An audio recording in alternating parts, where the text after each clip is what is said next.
everyone. Welcome to the Larkspur City Council special meeting agenda. It's a study session workshop.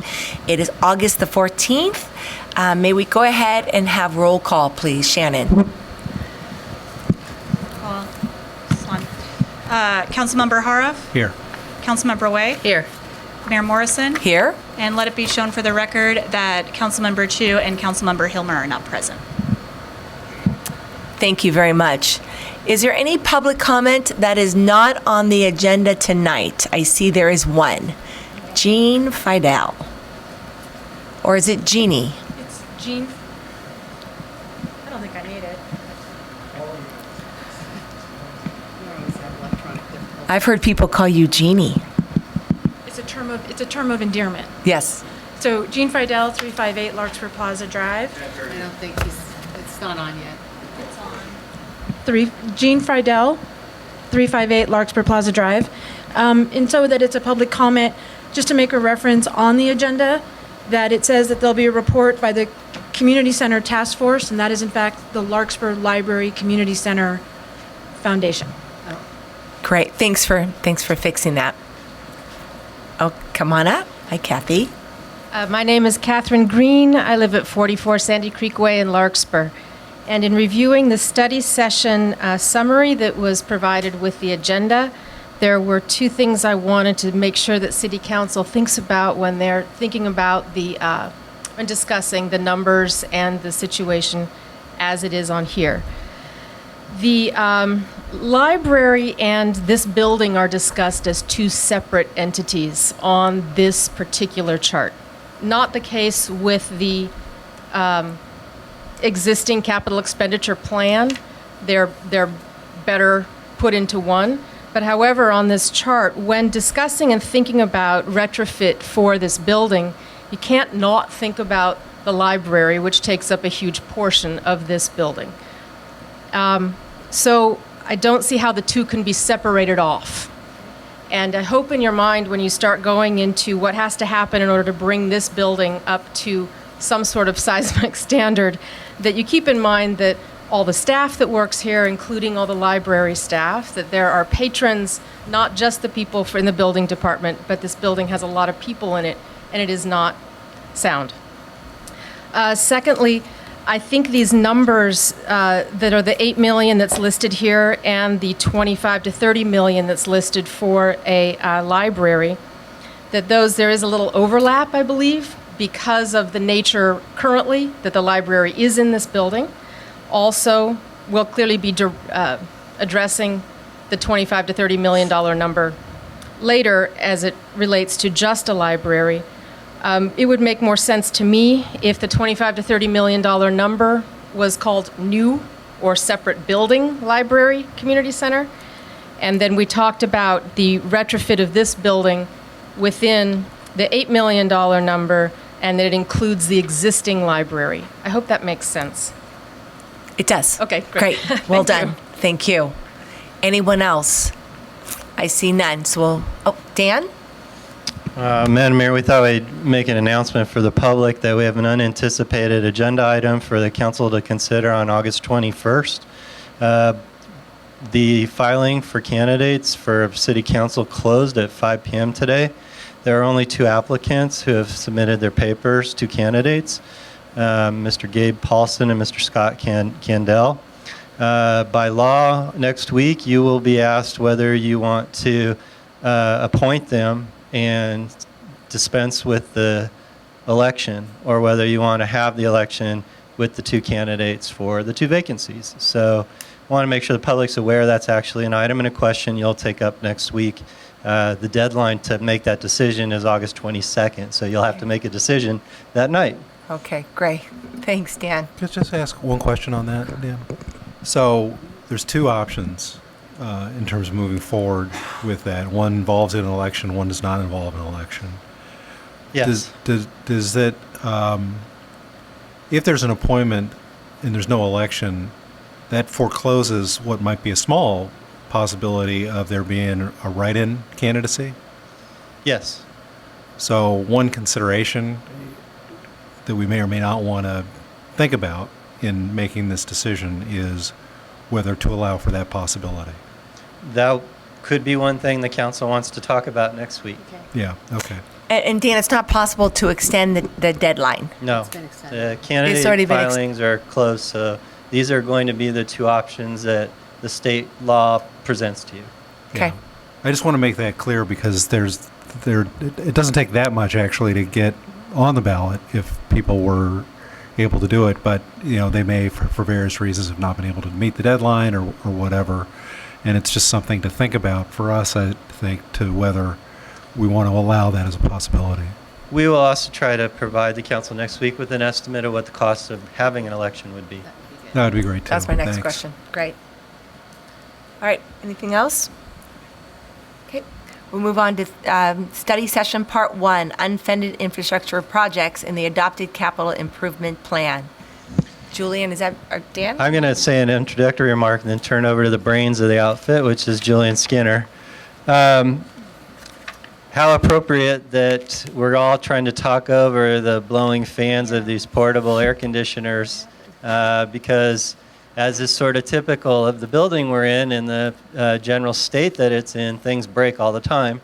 And in this case, the air conditioner is currently broken on a pretty hot day, and we did not want to have public or the council suffering through a 90-plus degree room in order to conduct this meeting, and it was too late to move it to another venue. So we've at least made it comfortable in here, but this is sort of typical of the sort of Band-Aids that we often have to throw on our older infrastructure, and that's one of the topics that we'll be addressing today.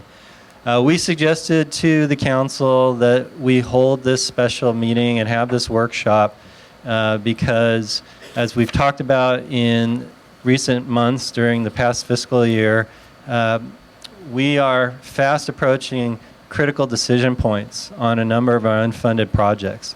And many of these unfunded projects require us to have some public debate about priorities and about funding sources, about debt financing, about taxes. And before we can have that, we have to all be clear what the challenges are that we're facing. The council's heard a lot of this material before, but we're trying to update it, provide greater context, and to explain why some of these numbers are changing. In fact, I know one of the numbers you're going to hear tonight has doubled since you last heard about this number. Although there is good news, there's a few things we've figured out how to fund, so that's always a positive thing too. The council knows from previous discussions that our intent is to have a subsequent workshop, probably in a few months, to talk more about the nuts and bolts of financing options for some of these different projects. Tonight is about really giving you the opportunity to ask all the questions you have about these different projects, why they may cost what we think they may cost, how much risk is involved in the current situation, which of course as your risk manager, I always get a little nervous that we don't drift too far there, but we'll probably have to tonight and talk about some of these challenges. So with that wonderful introduction, I'll turn it over to Julian Skinner to deliver all the good, bad, and ugly news about our infrastructure. Okay, good evening. So we come before you as staff each year and propose a 5-year capital improvement program for your consideration for funding for the next year's project, and then it also includes a projection out over 5 years of projects, and all of those projects have associated funding with them. And that's basically the capital improvement program.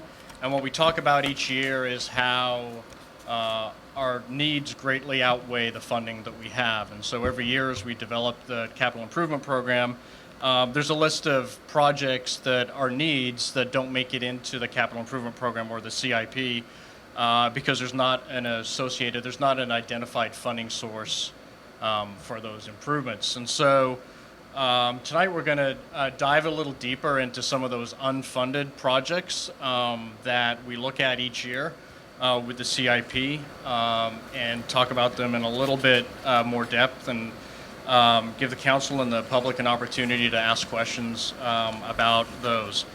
So here's a slide, just a little plug for some of our ongoing successful programs that are in the capital improvement program. So as we look at why a project is in the CIP and why it is not. Julian, I'm Yes. sorry, they cannot hear you. The recording's not, I think so too, Yeah, Dan. okay. Or just bring it closer to your face. Okay. All right, is that better? All right, can you turn it He said down it's maybe? great. Okay.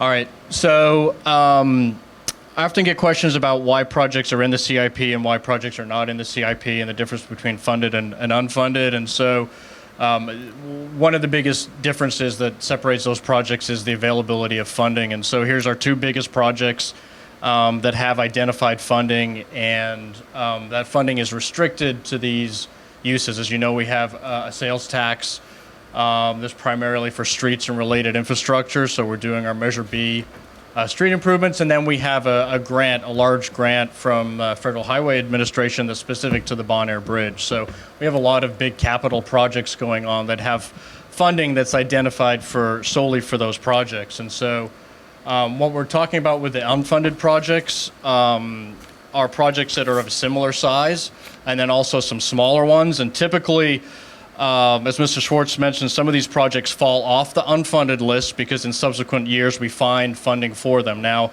usually those are the smaller projects that we're able to get grants for, or we're able to fit them within one of the existing programs. And so this is the list of most of the significant projects that are on that unfunded list that we carry. They're not in any priority order. This is as they're listed, and as new ones come up, they get added to the bottom of the list, not the top. So there's no priority in this listing. There are probably another 20 projects that I haven't listed here that are smaller, that we think over the next 5 or 10 years we will be able to add funding for. Typically some of our smaller park improvements that at the moment are unfunded, but we expect that through County Parks Measure A, we'll be able to find funding for those projects. So we've tried to identify some of the bigger ones here. And then on the next slide, I'll focus in on what are really the bigger ones that are going to be the real funding challenges. As we go down through this list, there are some that fit in certain categories and others that we don't have a current category for. For instance, the first one says City Hall retaining wall. That's the retaining wall that's actually on King. It's actually part of the support system for the street that wraps around behind City Hall. And so as we move forward through our Measure B paving program, there are going to be parts of our street infrastructure that need to be upgraded in order to support the paving. We're probably going to have about a half dozen small to this one being one of the bigger retaining walls that we're going to have to rehabilitate, retrofit, repair, in some cases replace, as part of repaving that street. So with the passage of Measure B and the paving program, it's more than likely the City Hall retaining wall will fold into the paving program because it needs to be done as part of the paving. Then we get into some of the bigger projects, the buildings, City Hall, fire stations.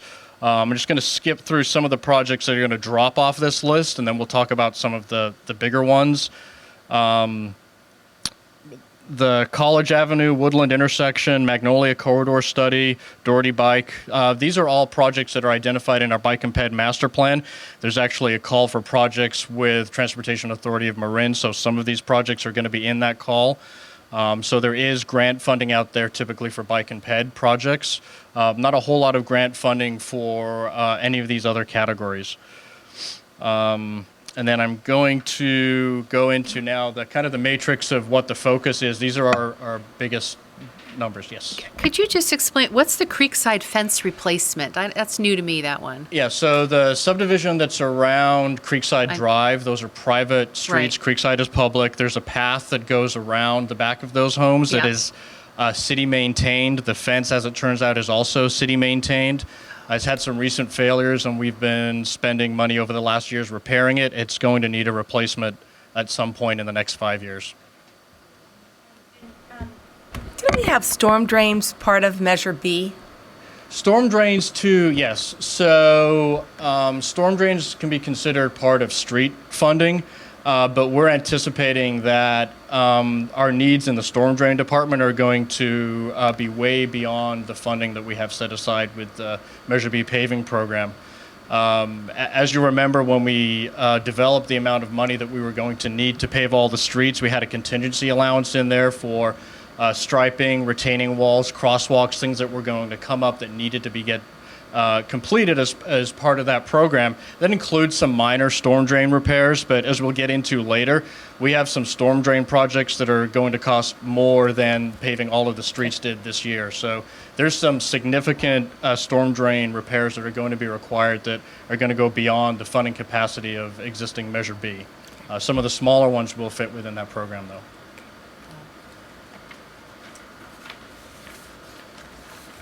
So here is the next chart that kind of focuses on some of those bigger projects, what are going to be the bigger funding challenges for us moving forward. And as I mentioned before, it's primarily our three buildings, the two fire stations and City Hall. And then we also have a couple of other big items. The storm drains I already talked about. The library and community center, which in this context is talking about a building on the new parcel. It's not referring to the library in this building. All of the costs for, if nothing happened with the library and community center parcel, all of the studies that were done before for City Hall included the City Hall building proper, including the library. So this for the whole structure. And then the Piper Park master plan is another bigger ticket project too. We haven't really done any internal prioritization of these projects. What we've provided here is, as part of looking at our unfunded projects about 5 years ago, a consultant developed a matrix for how these projects might fit into a 5-year capital plan. If money was available, which would you do first? And so they used what the County of Marin has adopted as a priority matrix for their capital improvement programs, and there's way more data behind it than what was provided in the staff report. There's these categories A through H, and then there's actually point systems inside of those and point systems inside of point systems. We've just provided this for reference because it was provided in those 2014 evaluation studies of the parks and the buildings, and so basically, a project gets a check mark if it hits one of these categories A through H. I'm happy to go through those categories if the public would like. They're listed out in the staff report. And again, looking at the dollar figures here, this is as they're listed in our unfunded project list. Again, because these are unfunded projects, we have some studies have been performed, some evaluations. But there's no real design that has been performed on any of these projects. And so typically at this early a stage, you're looking at pretty big contingency allowances when you're doing budget numbers. And so for most of these, you're going to see a number, and you may have seen a number that's smaller before. Some of the numbers we've been carrying are from that 2014 study. So they're 5 years old now. And we've been in a different economic climate construction-wise over the last few years than we were 5 years ago. So that's why, for instance, I think the City Hall has been a $6 million number in some of the literature previously, and we've bumped it up to 8. And then obviously the Library and Community Center, there's different options for that site, and that's why that one has a range of dollar values listed there. Jillian, if I might, one of the hard things with the City Hall, with the Library and Community Center project, and actually even with Station 16, is these are undesigned projects. So these are broad estimates, because until you have a specific design of exactly what you're doing, you're taking your best guess at what you think is a high-end range of what you might do. It's prudent to look to the higher end of what you might end up choosing to do, because you can always scale that back when you go through the design process to match the budget you've generated. But you might get into this later, but in a seismic retrofit, there's some givens. I mean, as far as I understand, as far as sort of stabilizing the exterior of the building, mostly on the frame end. I mean, I'm not a structural engineer, obviously, but are there some examples of structures of this age that we can compare and contrast to for seismic retrofit? Not necessarily all the bathroom remodel, but So actually, the seismic number itself is one that did have a bit more of an extensive evaluation because we applied at one time for a grant, Okay. which required an actual study of the building and an evaluation of the members that would be required. And so, but for example, the seismic retrofit, the actual seismic improvements number is less than $1 million. So what you're looking at here with the $8 million is everything else that goes. I mean, basically, you do a seismic retrofit, you're gutting the building, you're pulling all of the finishes off to put the new structural members on. And so the seismic components is what the grant would pay a portion of, and that's, at the time, was about an $850,000 number. So we have a pretty good number for that. It's all the things that you get into then. It's once you start doing this level of improvement to a building, you've got ADA triggers, and now your bathrooms have to be reconfigured. Your elevator doesn't conform to current standards. It's all of those kind of domino effect things. Okay. There's actually a nice, very brief but nice summary of some of these issues at the end of the community facility parcel master plan, which talked about, well, what do you do when the library leaves? And there's a discussion about all the accessibility challenges with this building and how extensive a remodel to meet ADA really will be. And it probably is the bulk of that cost. So we're going to dive into each one of these projects. So the first one is City Hall, and a great example of unknown project costs is we did a first phase window replacement and a minor remodel for City Hall a number of years ago. Actually, it was underway as I came on board, and I think that turned from a $250,000 project into a $500,000 project. You're dealing with walls that haven't been opened for 50, 60 years, and to replace windows, when you pull a window out and there's no studs in the wall or the stud crumbles apart when you do that, it adds cost. And so that's why a lot of these numbers have big contingency values on them. And so obviously that's the City Hall building on the left. We've done some repairs in the past. There's some ongoing maintenance that's going to be required, but there's a list of deficiencies in this building that obviously, because of its age, would not exist in a newer building. The building has no sprinkler system. Does not meet current seismic codes. It does not meet current ADA. And with all of those things, there are likely, with the extent of improvements that each of those would trigger, and it needs a new HVAC air conditioning system, obviously. There are opportunities for significant remodeling, reconfiguration. You're basically gutting a building when you get into these kind of components. So not only does that, it affords you the opportunity to maybe make some changes to the configuration of what departments are where and things like that, but it also is probably, what's not covered in this cost is how long a project takes like that, and what does it mean to the public, and what does it mean to the staff that's in here? Are you adding in temporary City Hall? Right. So there's, it's a pretty significant. The ultimate project to retrofit City Hall is a significant undertaking. So what's the square footage that we would ideally need for office space for city business, not library? Do we know, is it 20,000 square feet, 10,000 square feet? If you could bring all of your departments into one place, if that would be helpful, or at least the key ones together, do we need 6,000? We'll need to do an evaluation for you because past analyses made the assumption that the engineering staff would relocate to City Hall, but we subsequently made the decision to invest in the corporation yard and house the engineering staff in the corporation yard. So we would need to then relook at that. In general, without knowing the square footage, I think if this room were no longer the council chamber, the remaining administrative staff that are not housed in another building could comfortably work in a remodeled second floor, because you're talking about planning and building and administration, essentially. And this room's bigger than the current finance city manager unit, which is who you'd have to relocate upstairs. So I think this floor could comfortably house that component. Again, that brief piece of the CFP master plan, the community facility parcel master plan that talks about City Hall after the library leaves had contemplated cramming engineering in here too. And if you look at the diagram, it's pretty cramped. So, But if we think outside the box, I mean, we'll have this discussion later.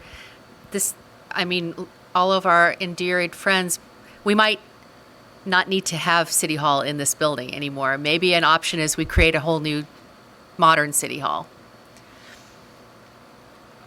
And I just saw you have a look of panic, but maybe we take that 8 million or something else and we create a brand new City Hall. I'm not. I didn't mean to project a look of panic. My reaction is, this building needs to be something civic. So Exactly. I certainly think if we want to talk about moving the offices elsewhere, I think the whole administrative, planning, and building staff could operate in any office space in Larkspur. I mean, there's nothing unique about this building that facilitates our function.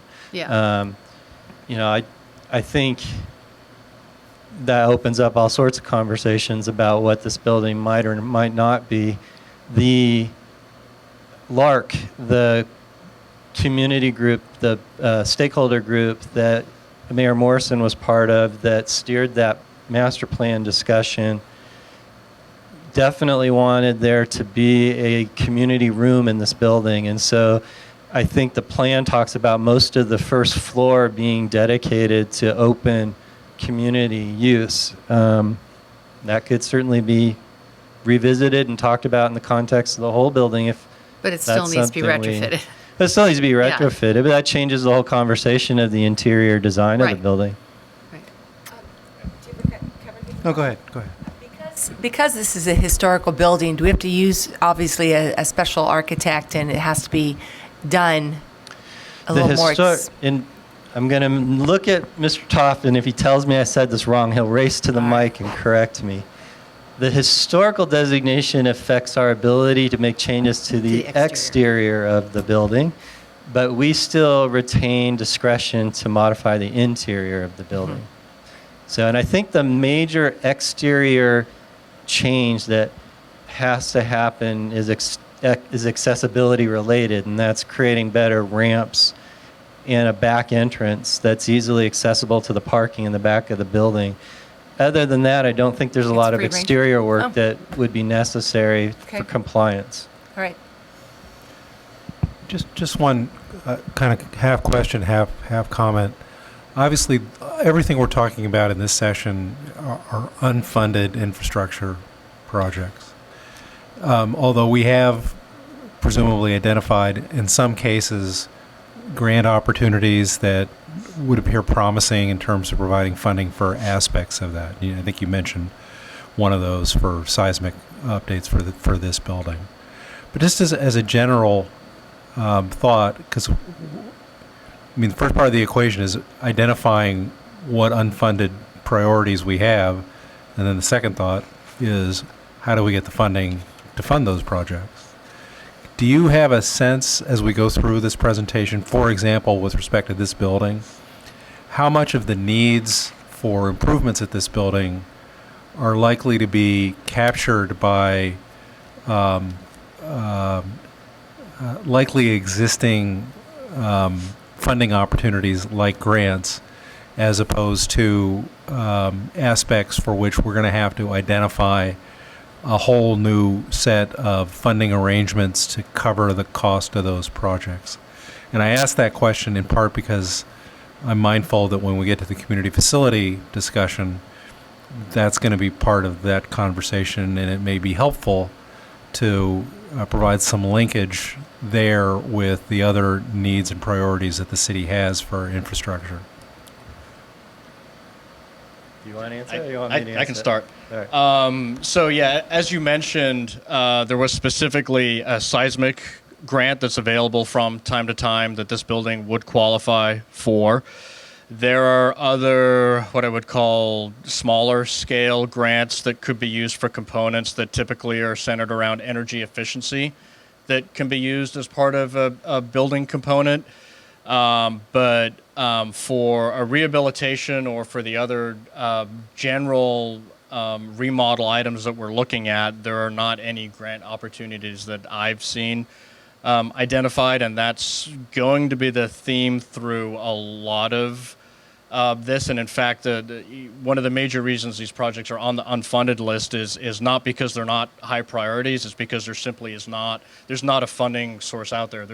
As I mentioned, there's funding out there for a lot of bike and ped stuff and to some degree for pavement rehab. But the grant world or the money that comes to us that is competitive is very limited for projects such as City Hall retrofit. So just to complete the thought, in order to accomplish what we'd like to accomplish by identifying these priorities, we've got a major lift ahead of us in terms of identifying funding mechanisms that will allow us to accomplish all of these priorities. These projects are all a significant Right. jump outside of the box of projects that we typically are funding. Yes. And to me, that's really the main virtue of this conversation tonight, because it does present a framework for that larger funding discussion that we need to have in this city.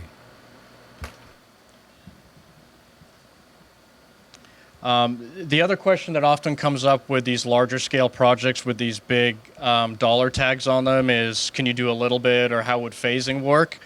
And it works for some of them, but not for all of them and not for all components. So for example, it's very likely we're going to do something with the HVAC, the heating and ventilation and air conditioning in this building, because we have to function. The sprinklers is something good to have in this building. It's not an immediate need.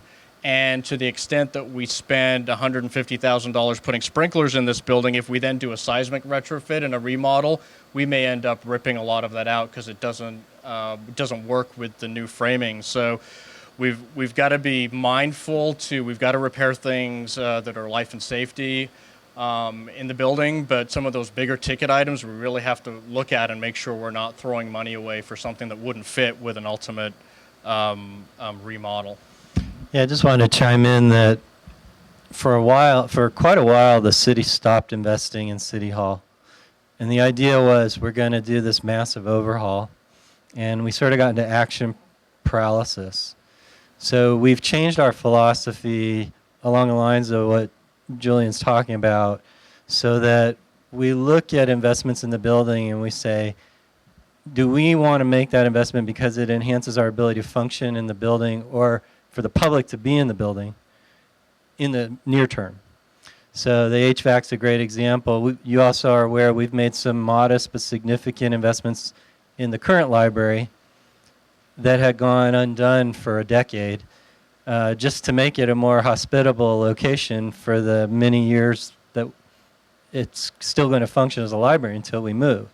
So that's how we're trying to evaluate things now, and that's why we've been bringing repairs to you occasionally. It's just because we need to make some investment in the building. So, and as we transition to the next project, I realized I meant to chime in back to your question, Councilmember Hoff, just about sources of money. We do have a major lift, and we've talked about before, debt financing in some form is a component of the strategy, and that's a tough discussion to have. I did want to remind the council, one of the challenges for us in banging out some of the more modest projects is, until the bridge is done and in the associated mitigation projects, the availability of your capital reserve is unclear, because we have to make sure your capital reserve is present for those projects while we get them done. It's our hope and our belief that we're managing that in a way. We're not going to be able to do the $8 million City Hall overhaul. We're not going to be able to do the $10 million or $20 million projects, but we may be able to bang out a couple of these $500,000 projects after that liquidity is freed up. Right, and that's why this is such a timely conversation, because we're moving forward with that bridge. That bridge is getting built, and then we'll have that behind us. Right. And the discussion is then going to have to shift, and now's probably a good time to start having that discussion shift to what's next, and what is it that we need to envision as a community in order to accomplish what we want to accomplish overall in terms of our infrastructure needs. So I'm glad we're having this conversation. I'm going to move to the next project on the list, which is the building next door, Fire Station 15. Similar issues to City Hall, although we haven't, the window replacement project we went forward with at City Hall, as you recall, we put on hold for the fire station, so it doesn't have, it didn't get new windows and it didn't get the paint that City Hall did. But it has similar other issues. It doesn't meet current seismic. It's a different function and a different layout. Obviously, most of the first floor is the engine bays, so it doesn't have as much finish work. And it's a little bit of a smaller building, but it also doesn't have sprinklers. So it's the same type of improvement that City Hall needs. It's just on a lesser scale because it doesn't have the same fit and finish that a functioning office space has. And then one unique thing about this building is looking at the front, the two doors for the engines that were built for engine sized back when the building was first built. Doesn't work so well for the newer engines, and I'm sure some of you have seen the engines pull in is quite a precise maneuver to get in those doors. So to make it a functional station with the way that some of the equipment is getting bigger, one of the things that would need to be done to this building is modify those front doors too, which is not just changing the door size. Obviously, it's getting into the structure of the building. So now I'm going to move on to Fire Station 16, which is over in Greenbrae on Berry Way. I've actually got a couple of slides on this one. Mainly because it's not as obvious at first glance of a need as our two older buildings are. This building's only 25 to 30 years old, but it has some significant issues that require maintenance on an ongoing basis. Again, because of its proximity to the creek, it's built on bay mud, so it's founded on piers. Which is good for the most part for the building, or it would have been. But most of the surrounding flat work, the driveways, the sidewalks have all settled relative to the building, so there's constant repair work. And anytime something moves in a building, it's an opportunity for water to get in, and water is the enemy of buildings that have wood inside of them. And so we've got a photo here on the right that shows that dark strip there is about 4 inches, and that's how much the building has separated from the sidewalk. For the most part, the building's not really moving. It's on piers, but it's the earth and the finishes around. But what it's doing is it's breaking all of those seals that were built in, and now water's got opportunity to get into the building. Another function of this is, in essence, the way the building was designed and built, we're actually dealing with two buildings that are stuck together, and they're not designed and built the same, and so they don't move the same. And so to a lesser degree, as you see this movement here between the building and the ground, we're also getting movement between the two buildings. So if you go out there and you take a close look at some of these windows, at the areas where the two buildings come together, there's a few different layers of caulking around the windows because the buildings moved over time. And so water is the enemy of these buildings once it gets in. And so we've got some cosmetic issues that the water causes. We've got some places where there's actually water that gets inside the building that we have to take care of. But then it's also leading to some longer term fixes that are needed. We've had a couple of engineers look at this building. We've come up with a couple of projects to get us by the next 10, maybe 15 years. But in looking at the amount of money we would have to spend and how old this building is, it brings up the conversation of, do we want to make that kind of an investment now, or does it make more sense to just rebuild something new? So the number you see there, worst case scenario, that's if we were to start over and build something new, similar to what's there size and function wise, but just basically start over. The number for putting a Band-Aid on things is about a $300,000, or a couple of years ago it was a $300,000 number. And again, I'll just throw that out there that this was a $250,000 number until we started taking things apart and it grew. So Yeah. So a question on that, and I don't know if we have the answer tonight. When we were talking about the consolidation of the two fire departments, Larkspur and Corte Madera, Jim Irving did a report about response times, and that was before the merger, to see where response times were in location to stations. To further analyze whether we have redundancy in our stations, 15 and 16, would it behoove us to have another response time analysis now that we have Kentfield's relationship with us, so that just wondering if we have redundancy in our stations now, and whether we can provide safe response times with the consolidation and merger. I don't have the answer, and I don't think you have the answer now, but is that something we should look for to do? Are you asking if we should evaluate the effect on response times if one of those stations wasn't operating? Yes. Okay. Because if we have the data that may indicate we have redundancy in service by having an extra station, maybe that will factor into whether we actually need that station. We have not done the analysis the way you're describing. Okay. I'm just wondering if that would be helpful in this decision making. I think that conversation should start at the newly constituted fire council. Okay. Yeah. If that's something that the fire council thinks should be evaluated, then we would do it there. Okay. And Julian, what's the square footage for $10 million? Rough. So again, this is a different building than City Hall. It's basically in two halves, and they're two very different buildings. Altogether, I think we're right around it's in the 8,000 to 10,000 square foot range. Great, thank you. And so this next slide shows a couple of the issues we have over there on the left. Is the concrete slab that the trucks sit on, and so it's got some pretty significant cracking in it.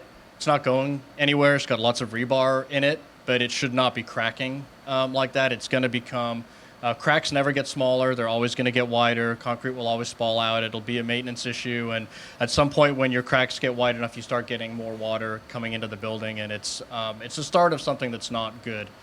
The structure itself is supported on piles, so it's not like the building is going to fall or anything like that. It's just going to have these continuing worsening maintenance requirements because things over there are moving, and they're going to start moving further apart, and they're going to need more attention.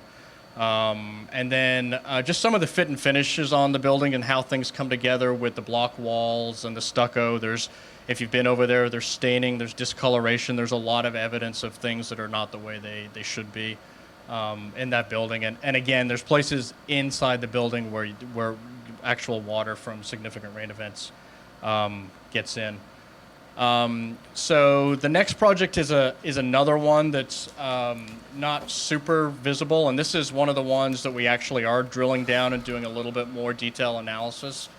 We have a consultant doing a storm drain master plan, and that's one of the reasons why this is one of the numbers that's gone up, because we're now getting new data. And so typically what people see is the grates or the inlets in the streets. There's a system of pipes below that connect all of these grates together, and then ultimately discharge into a creek or a stream somewhere.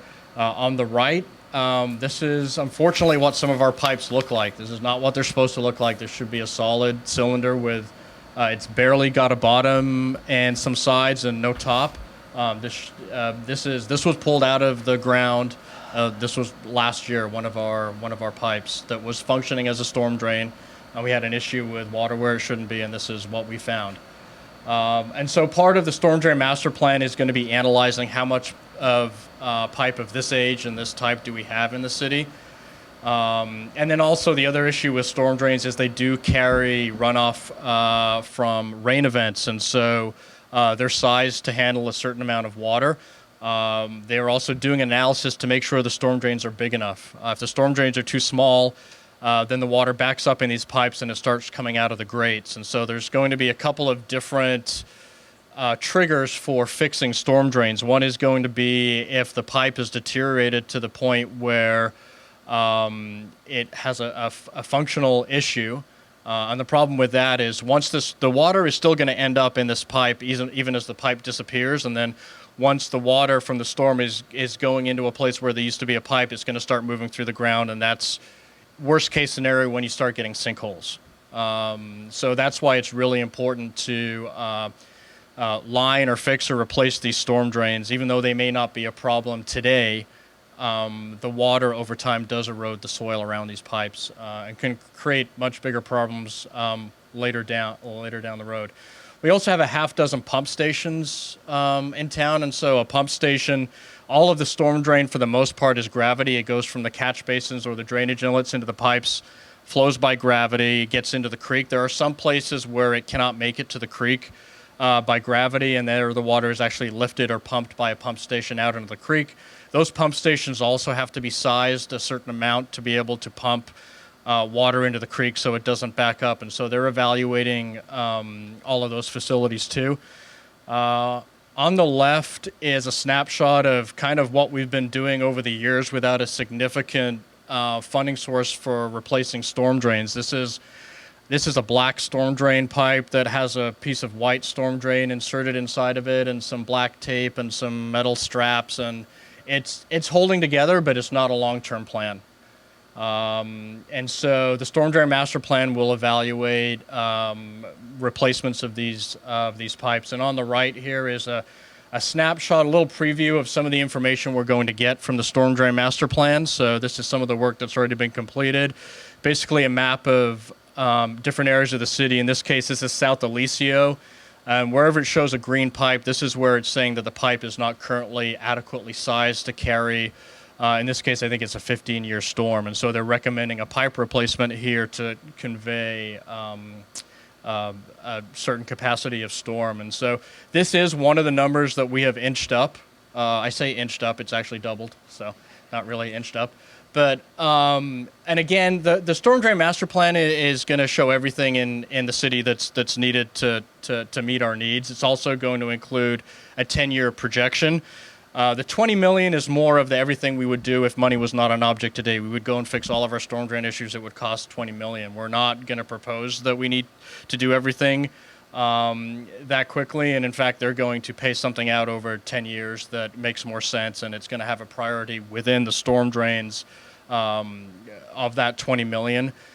Based on our conversations, there's probably about half of that that really should be looked at in the next 10 years. And again, it's what you're looking at with a lot of these things is some of these things we're not going to know until they go wrong. We're not going to know until we get a sinkhole. So it's going to be a risk assessment with how we fix some of these storm drains. So to that point, this is a mandate from the state that we replace and repair the storm drains and filter them.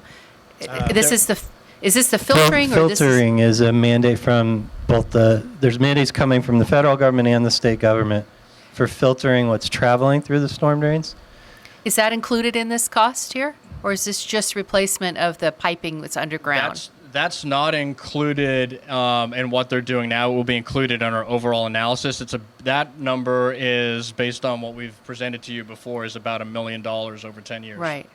And is there a requirement for this storm drain replacement that is a deadline set by state or federal law? Like, I'll give an example. After the 89 earthquake, hospitals had to retrofit by a certain time. So there's two answers to that. Okay. The first is when you have a pipe like the one on the previous slide, that's allowing intrusion into the system that's affecting the filtering cost. Right. So yes, there's a requirement because you have to fix things that are impacting your ability to keep the effluent clean. The other issue is the state law defines the storm drains as essentially now they define it as a utility service of the city of Larkspur, and if it goes awry and damages private property, the city's liable. So the term risk assessment's critical. Right. Right? You have to prioritize fixing this plan based on where the highest risks are. And I want to note, I've mentioned to you before, recent state law has defined this explicitly as a utility now. And the next question out there in the municipal world is, can you charge a utility fee That's what I was, my for next the question. provision of storm drains?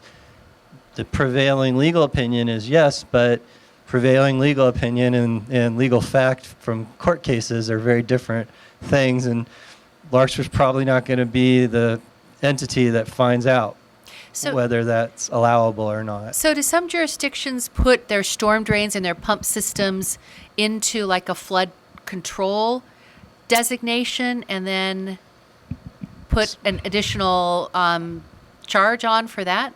Corte Madera, for example, several years back made a massive investment in its storm drain Right. system by including it in a flood control parcel assessment that they did. So it was defined as being part of that particular tax that they were going to fix all the storm drains. So that's how they got an infusion of money to help deal with this problem and why their system's in a better state overall than a lot of other communities in Marin. And do we look at that as a possibility for an option for us? I'm throwing out everything tonight. Asking the voters to pay for things is always an option Always an for option. all of these items. But we would have to create a flood control board or, no, an assess. It depends on what you're setting up and how you're doing it, but you could go to the voters and explicitly say we want to do an assessment just to overhaul the storm drain system. And given that we belong to a flood zone that has its own assessment attached to it, Flood Zone 9 for the Ross Valley, it might be confusing to the voters to try to set up a separate flood board for Larkspur for a second assessment. So I'd probably say if that's a path you want to go down, we'd want to talk with the voters about an assessment that is explicitly to bring the storm drain system up to snuff. And when we have our plan, Julian will tell me if I'm saying this wrong, but it's not that different in some respects than the PCI assessments that you've gotten so good at reading for pavement, right? This plan's going to tell you this area is really bad, this area is not so great, this area is fine, this area is brand new, and we think it'll cost XYZ to fix these different parts of the system, and we can then start prioritizing how much we can accomplish in a given year.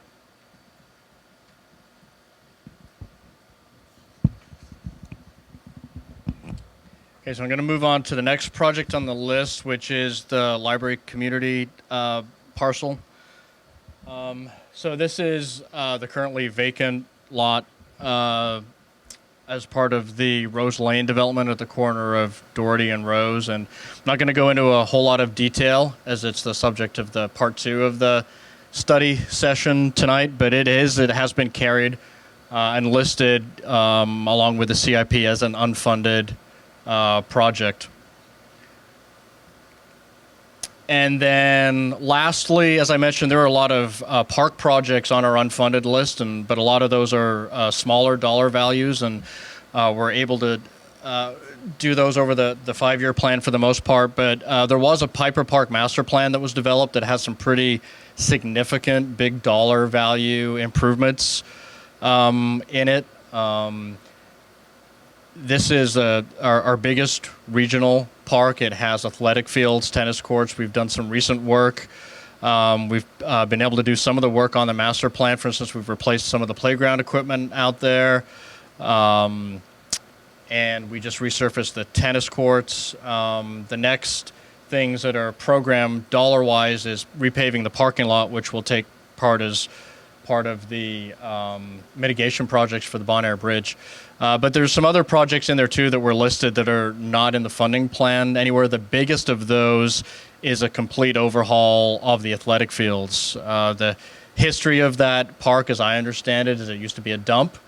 Not the best material in the world. You would think it would be okay just for grass in a field, but it also settles over time. And in one of the photos here, you can see one of the many areas that ponds and puddles out in those athletic fields. And believe it or not, athletic fields, even though they're grass, are expensive. I think the cost estimate for doing brand new fields, not even artificial fields, but grass fields, and constructing them from the bottom up with the right foundation, is about a $5.5 million figure for that park. So more expensive than you would think. And then replacing the smaller restrooms out there and then adding another set of restrooms at the north end of the park. Bocce ball, there's some other things that are in that. They get the grand total up to about $7 million for finishing out the Piper Park master plan. So that was an overview of some of the bigger projects that are on there that are going to be our biggest funding challenges. And like I mentioned, not likely to see any funding sources drop out of the sky for those ones. Those are the ones that are going to need something proactive from the city to bring them into the CIP. Some of those smaller ones that were on the unfunded list have opportunities to fit within some of our current funding plans. So I'm happy to answer any questions.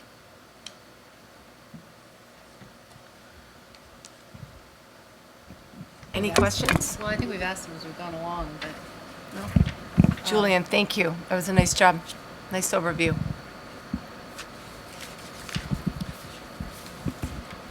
do we need the questions from the audience? I don't know if Do you you want to say anything? I was going to open up to the That's public. what I was gonna now. ask you Okay, for. great. So no more questions from the council? Not right now. All right. I'll go ahead and open it to the public. Any questions from the public you have from Julian's report? Because he's so thorough, I'm sure no one has. Oh, we do.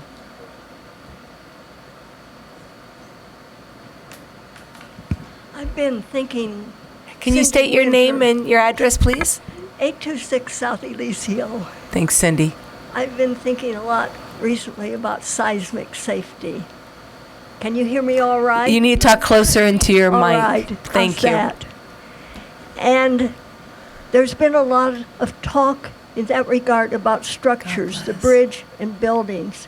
But I've never heard any talk about the people who are in the buildings. Because if there is a serious earthquake or other disaster, the current staff, I think, is going to serve, they're going to have to serve as a general headquarters on D-Day. First, we don't want anything bad to happen to the people who work That's right. here. We don't want them injured. We want to keep them healthy and in full possession of their faculties. And the computers can be backed up, but the staff carries a lot of information in its head and in its social work connections that will be important. And so my preference for priorities would be city safety, not the new library. And here I'm going against a lot of grains and making myself unpopular. But I feel that someone has to speak up about that. And I was thinking too, I've never heard anybody mention about the corporation yard, the DPW headquarters. If we have a disaster, it's going to be the DPW staff who take the rubble off the streets. And those buildings are kind of flimsy compared with modern buildings, but I wonder if they could be cross-braced or the walls bolted to the foundation, something like that, so that if the disaster happens while everyone's at work, they'll survive and get busy bringing us back to normal. And I don't see how the city council can reasonably promote a new library that will have to be built to seismic standards when you might be ignoring seismic safety, fire safety, flood safety in the older parts of the city. I know it's a hard choice, but I thought someone should say these things. Thank you. Thank you, Cindy. Anyone else?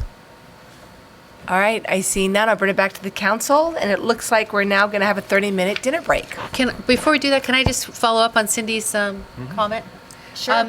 This is before my time, so I don't know really the arrangement about the corporation yard, other than that we share that facility and part of it with the Town Union High School District. Can you just fill me in on whether that's a static relationship, and the extent that is there possible for us to have more space there? Or negotiate for bigger space there and use some of that as a resource? I don't know. So the relationship that we have with the Tam Union High School District for that property dates back to the demolition of the old police building to create the new headquarters, because the Larkspur Public Works Courtyard used to be nestled against the police building. Oh. And in order to build our beautiful station we have today, which is the building we probably would have to operate out of for at least temporarily if this one did fall in a disaster, because in theory that one's not supposed to. The courtyard didn't have anywhere to be. And the high school district's board of trustees offered temporary accommodations in their courtyard. Over time, as my predecessor and then I were trying to find a permanent solution, the relationship evolved to a point where it became natural to talk about whether the city could have a permanent tenancy on the property. So that leads to where we are today, because the decision was made over time that yes, that made sense. But two caveats. One is the school district, were it ever to need that space, there's a provision for us to be asked to leave. We have like 2 years to, it's not an immediate thing where we have to walk out the door. The other thing is school districts are prohibited from entering into a lease that's in perpetuity. So it's pretty common for them to do what they did with us, which is, in addition to having this clause that if they can demonstrate they need the space, we have to leave, every 25 years, the lease gets revisited before it rolls over. Now, I don't have any expectation today that any of those things are going to happen. We have a really healthy relationship, and the city, as part of the deal, we actually rebuilt portions of the entire property, not just our space, which I think, Cindy, is actually relatively bolted down as best as we're ever going to be able to do on that property. But we actually repaired portions of the school district's property, and what we did then was take rent credit from them. I see. So the day we moved in, we had paid about 11 years of rent to them because we had made all these improvements around the property. So it's hard to imagine, because they'd have to reimburse us. So I've always felt like this isn't even a fear at all until we hit year 11, because it's not in their interest, and I don't know where they'd get the money to pay us back for that investment. So, and we did the sewage on the property. We rebuilt the piping for the water on the property. Now, to answer your second question, I don't really know. I have not approached the school district in a long time to ask if they feel they need all that space or not. Julian's there every day, so he probably has a better sense. They've changed, in the time I've been here, they've changed what they're doing on that property 3 or 4 times. So I think for them, if those who are close to the school district, they have a lot of space constraints themselves. They're still operating their administration on the high school, Redwood High campus. They're running the administration for the whole district, and I know one of the directives from their board of trustees to the superintendent is to strategize how to move off of the campus at some point, because they're costing the campus classroom space. And so I don't think the courtyard's necessarily on the list of places to move administration. It probably wouldn't house that, but I guess it's something we could revisit with them if we felt there was any. Let's wait for the 11 years. We also didn't bring up recreation, and in this context, that's actually one I've always been more concerned and shared with the council, more concerned that if that school district and that middle school, Hall Middle School, suddenly needed more space, that's a little bit more tenuous situation for us where we'd have to find new location for our recreation facility. Because we have a similar relationship there where we're a tenant to the school district. It's a very symbiotic relationship. I know we bring a lot of value to the school district, but I know they're space constrained. Now, I'm hearing the new demographic studies are saying the school districts should start to see some relief over the next decade, that student populations should flatten, if not go down a little bit. But these things ebb and flow, and they'll come back again. A decade later, we'll be hearing about how they're challenged, which is the cycle they're going through now. Right. So, Okay, thank you. Any other questions? I see none. All right, now can we break for dinner? yes, you may. Madam Mayor. Okay. Just on that, what is the plan for the rest of the evening? The plan is to have a break now, and for how We long? programmed a break of up to 30 minutes. And then the second part of the session is to focus very specifically on the Larkspur Library and Community Center, the community facility parcel project. To that end, I think you've already gotten a signal that it's hard to have that conversation without also talking some about this building. So I think this building yeah. will probably come up in that conversation too. So a 30-minute break, 15-minute break? I'm just, because I think we have our group for the rest of the evening's discussion may already be present. What did we put on the agenda? I think we put 30 minutes, so we gotta I stick to think that? comfortably in the Brown Act, you should take a 30-minute All right. break. Great. Rats. Thank you.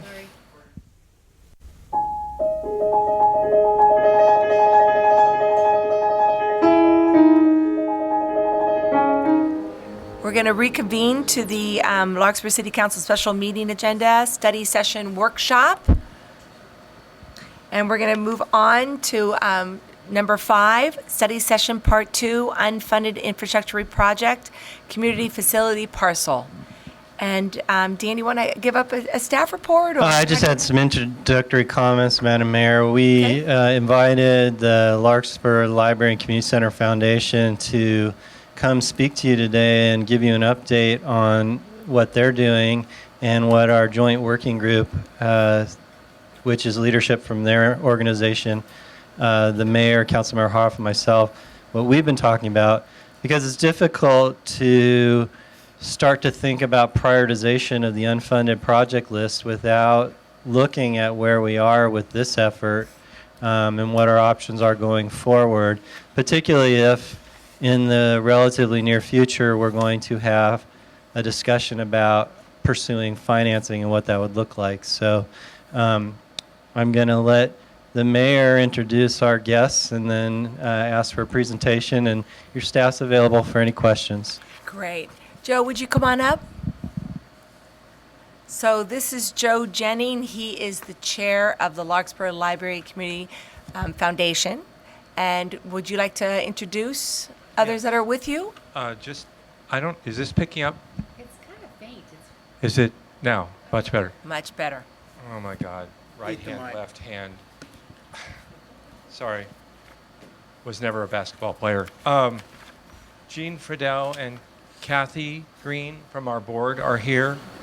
Joe, you're going to have to hold it closer to your Jean mic. Friedel and Kathy Green from our board are here. And then Gabe and Armel Futterman, Gabe Gesmer from the task force, Armel Futterman, who's leading our community outreach, are here.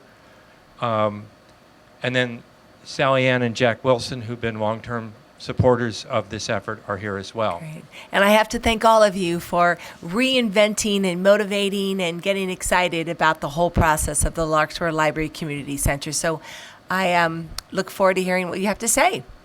I want to thank the council for inviting us and having this meeting dedicated to this purpose. I'll try to move along, but if you have questions as I go, please ask them.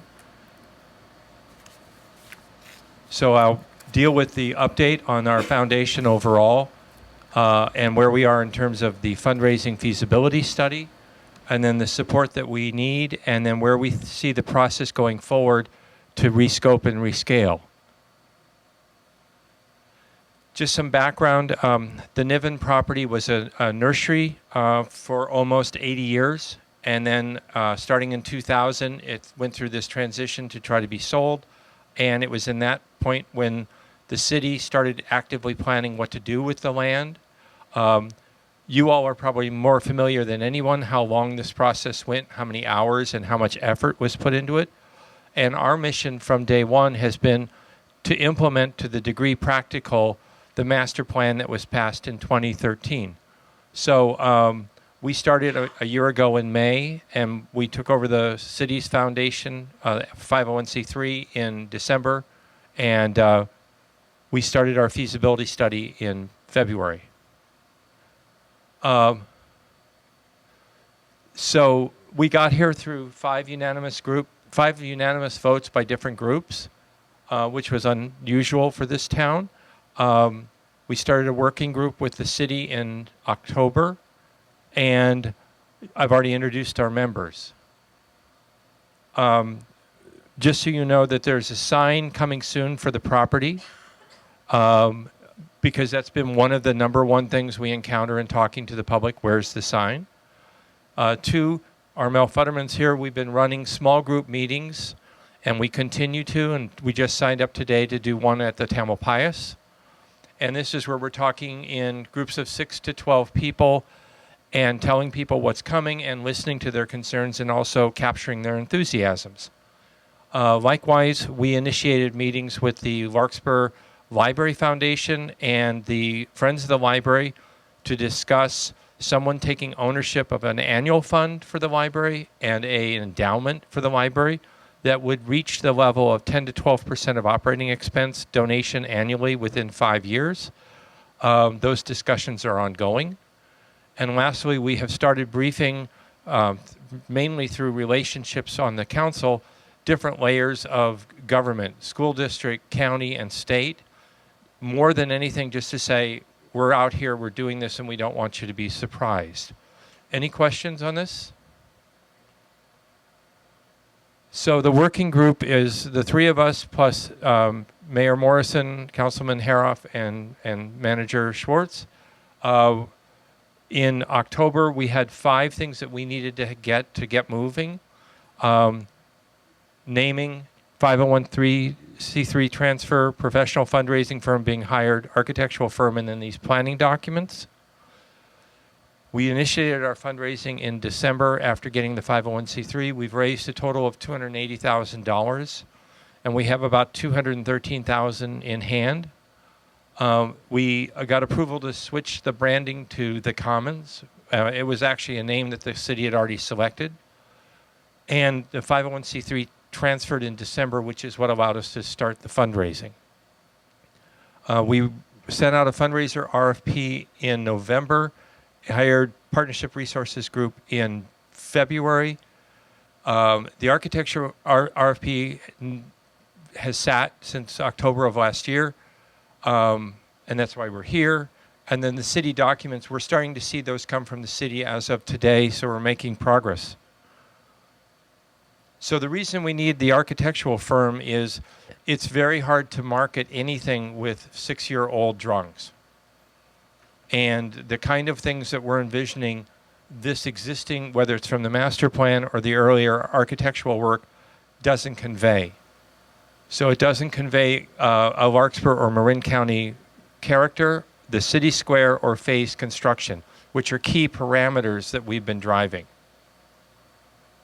And the reason we need the city planning documents was simply we're asked over and over again, one, was all the money that was spent before just going to be thrown away? And two, what will happen with environmental impact, traffic, parking, noise, lighting, for example?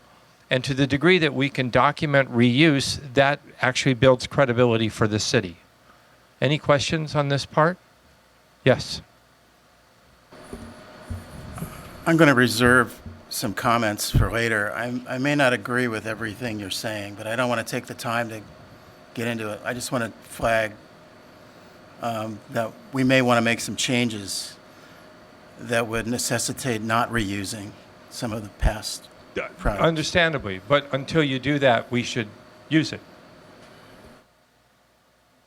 So the feasibility study, just to be very clear, what a feasibility study is it went out to test the proposition of a $25 million capital campaign fundraising effort of all private funds, and to devise a fundraising strategy and start to develop early major donor interest, and then recommend an implementation program. You test these things on the strength of the case, leadership availability, prospect pool depth, timing and competing campaigns, and organizational readiness. We developed the case statement with the working group in March and the prospect list, and we've done 32 interviews. Of 33rd is already scheduled for Kentfield, and we have 4 in the queue, but we're debating whether to continue them. We'll know more shortly. So at a high level, well, actually at the detail level, the first thing you test is, have you heard of this project, and is it important or urgent, or do you not care? We have 100% awareness, which is good, and 25% of those people said it was urgent, and 30% said it was important. As soon as the public safety issues around City Hall are brought up, the urgency number goes up. The strengths of the case, people want a modern library. People love this building, but an awful lot of people go, I can't park, I can't get in, it's very crowded, and it doesn't scale. The city owns the land. The fact that you've made as much of an investment in the LLCC Foundation and our effort was seen as a real positive step forward. And people love the programs and the growth opportunity that a new facility would enable. And they like the idea of an outdoor gathering space. And the central location and the off-street parking. The weaknesses in the case are pretty straightforward. It's a lot of money, $25 million. The city wasn't paying for it. There is in people's minds, the word community center means athletic fields and swimming pools and basketball courts, not meeting rooms and internal non-active things. There's a legacy from the past efforts, and there's also a lot of concern of how will this be managed and when will it occur and what will the traffic be, and the usual things that you would expect. We got very good response on the leadership, and we also got almost everyone we interviewed would want to be involved and also knew other people they thought would help, which is unusual. And it was seen as very positive to have the city so involved. And our big problems are that the librarian and the Parks and Rec director are not part of the fundraising effort, and they have a lot of the relationships and emotional reactions with people. And there is effectively no annual fund or endowment with a professional fundraising arm behind it, so we really don't have a donor base, per se, for this institution. And then lastly, there's a lot of confusion between Friends of the Library, Library Foundation, now our foundation, who does what does the money go to? I'm on LLCCF, we're effectively a startup. In fact, people referred to us that way. They think we've had a strong start and, we're above average leadership, but, and they're aware of us, but they keep saying, do you really have the city on board?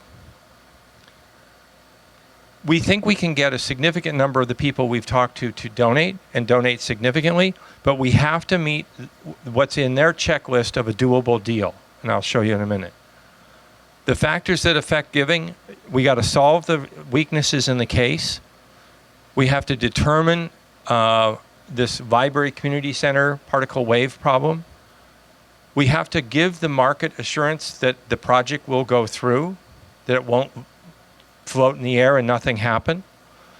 It's important who asks for the gift and who the anchor gifts are, and the economic benefits to the community. Interestingly enough, our research showed that recognition and naming were not that high a priority in the people we interviewed.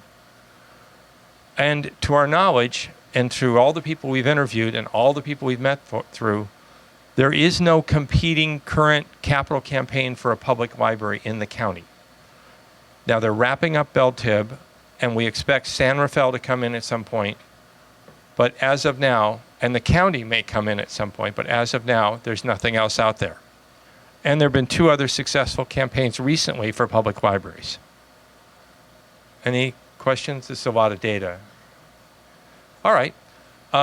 So the net of this is we have to wrestle with the fact that public libraries are seen as public facilities, and major donors expect the government to have significant skin in the deal. The library community center ideas don't play well together, and they take a lot of time to explain, so it's not helpful to fundraising. We need to make sure that major donors believe you're committed to the library. The public safety, access, parking, and capacity of City Hall are major motivators for people to support this. To the degree that we can check those boxes, our support goes up. And we have to bear in mind, there is no current donor base that we've been talking to for 15 years, and we just turned this effort on. So we are actually starting from basically where we are right now. So we think that this is sort of important. Any questions on this? Catherine for 5? All right, so it's not likely we will raise $25 million in private funds for a library community center. We believe the private donors expect the city to invest between 60 and 80% of whatever the project is that we do. And if we address the weaknesses in the case that I listed earlier and the city commits, then we believe that we can attract a core group of major donors to join our board to help solicit funds. We believe that we can build an infrastructure around fundraising that will give us a long-term donor development, which will benefit an annual fund and an endowment and get through this campaign and continue on. And we believe that we can raise $5 million to this project in the next 3 years. And that number could go up depending upon what you do and how you do it. So we recommend that we make this phase 1, which was one of the things we tested is doing this in phases, that we fund and build a modern library and commons at a $12.5 million project budget, and that the city is in for $7.5 million of that. Other than that, there's nothing else to talk about. Where did you come from? Where did you get the 60 to 80%? From donors. Some were as high as 90, but when you actually talk to them, a lot of the projects go in the 60 to 80 range. But was that a professional, was that just a donor sort of doing that, or did that come every from one the of the professional professional development? fundraising firms raised the same issue and had the same range. So that specific range came from the feasibility study research and the professional fundraisers. And Joe, does that percentage range stay the same regardless of the total amount of money that people are expecting Yes. would need to be raised? So 60 to it makes no difference between 10, 15, 20, $30 million. Nope. Okay. Nope. And frankly, I think because we're a startup and because there's legacy issues to deal with and because we don't have a developed donor base, the better thing to do is get on the scoreboard with something that's doable and then do the next phase after that. So otherwise you could sit for a really long time trying to raise a significantly larger amount of money and not get there or show very little progress. Our belief is, as a fundraising strategy, rescoping and scaling this, narrowing the positioning, and making clear the city's commitment accelerates our ability to raise the capital. So how do you want to run this, Ann? Do you want us to just Right now, Okay. absolutely. So can you go back to your first question, which is, what I want to know is, what are the city documents that you need released? If architectural renderings are based on one large building, would any of that be helpful in this new phased discussion? The traffic... It's actually not about the building itself, per se. It's about the impact of something in that area. Because when you say phased construction, that wasn't how the original Right. drawings were done. So most of our discussions have been in what's the environmental impact, what will happen to traffic on Doherty Lane. Rose Lane already has parking problems. The schools already have overflow. How does this fit in? Will this facility generate more noise for the neighbors? And then ambient lighting from parking. And I actually think you did a lot of Yeah, we this did. research more than once. So this is the sort of questions we're getting. And You keep going. And is that stuff that we paid for and we actually own in our first rendition of this in 2013 to 15? We own all the work product from the master plan process, regardless of who produced it, because we closed that contract. Although I would note some of the things that are referenced by G4, which was the architectural firm that shepherded and did the master plan, they make references sometimes to studies that are national studies. We don't have we can get one, but we don't have a copy on hand. We just allow that reference exists. But the work that Letty Madem and Stacy did, we So own. we don't necessarily own everything because we didn't actually complete that contract.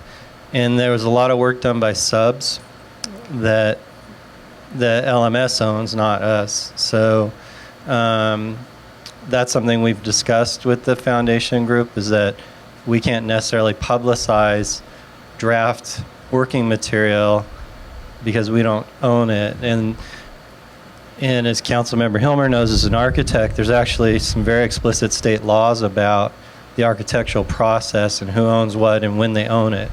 So we have to be really careful before we were to release it. But we're within 24 hours, I expect a new page on our website to put up a lot of what we can post. And just to be clear, every document we're going to post is actually on our website. It's just not in one specific location.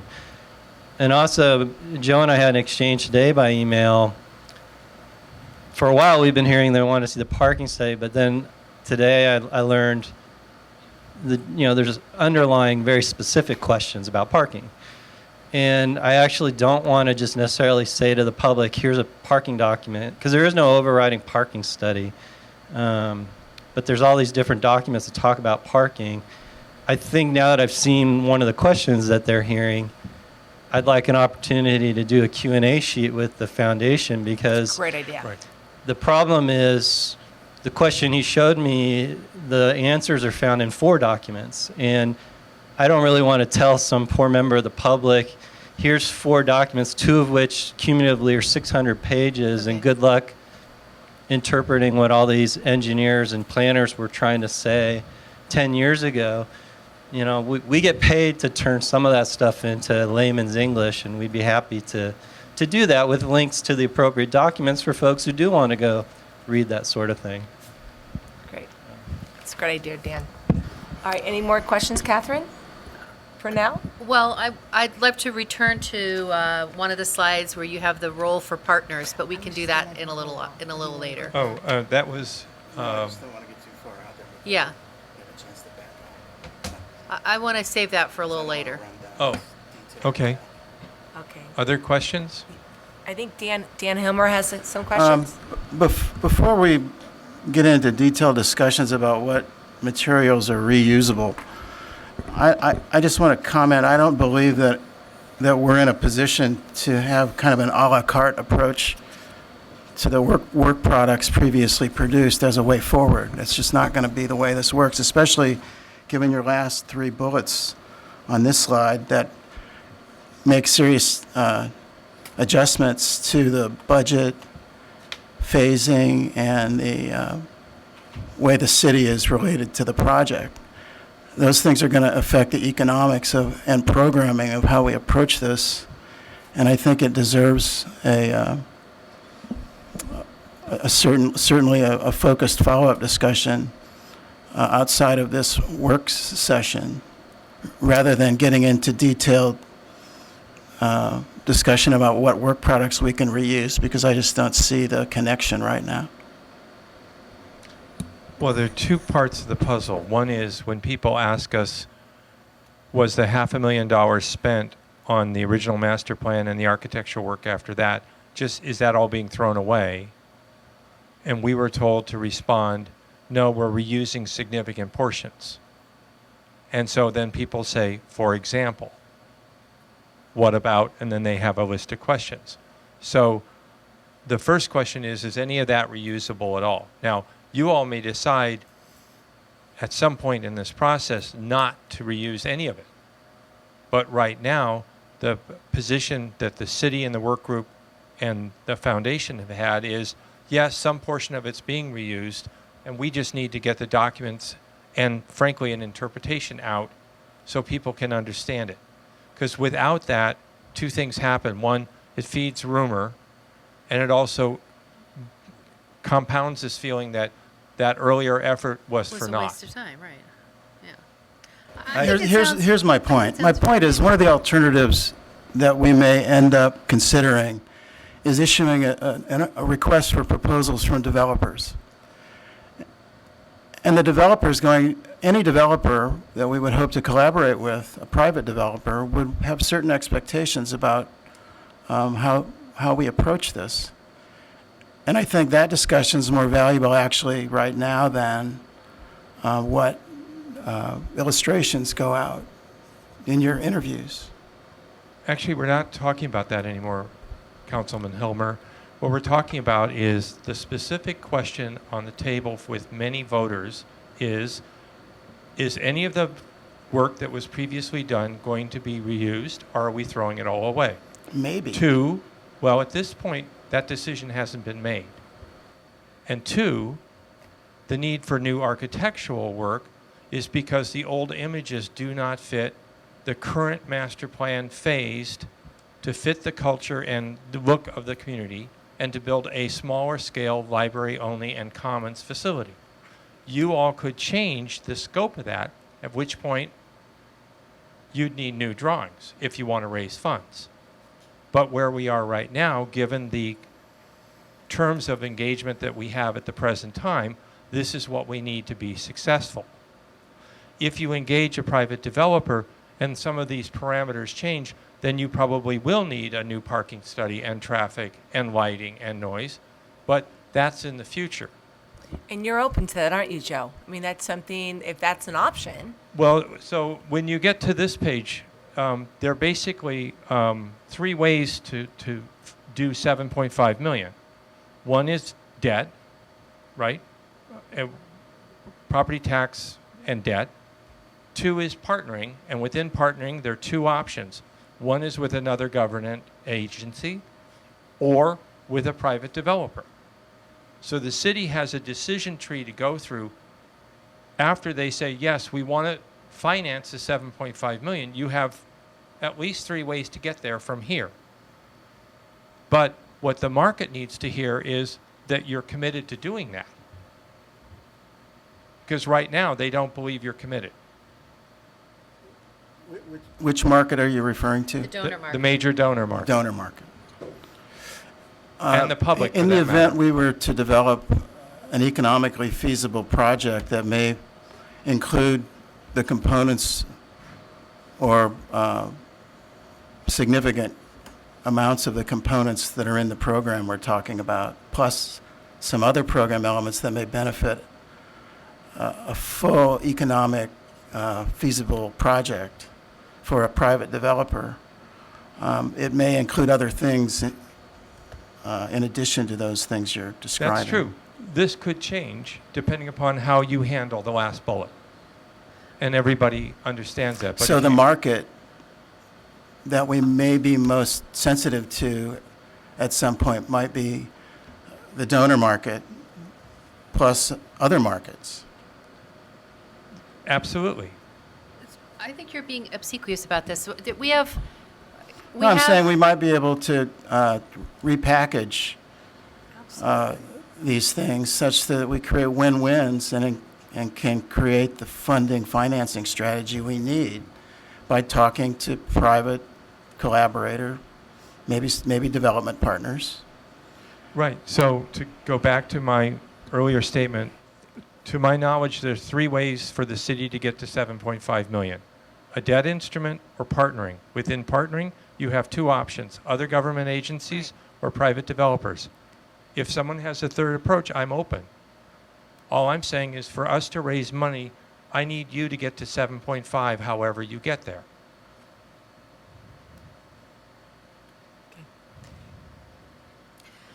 Any other questions? Well, I mean, I think, with all due respect, Dan, we've done this now for many years, in which we've decided and had multiple resolutions that we're creating a library and community center.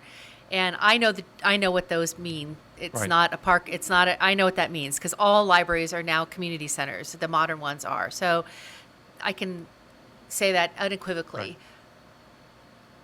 And we've decided that it sounds like you want to open up the conversation to maybe a new venue there, maybe a housing venue there, or open it up to an entirely new project. To attract the development market, we may need to increase the value of a project on that property to where it attracts development partners, Would you be out of which we achieve as much of a financing Check.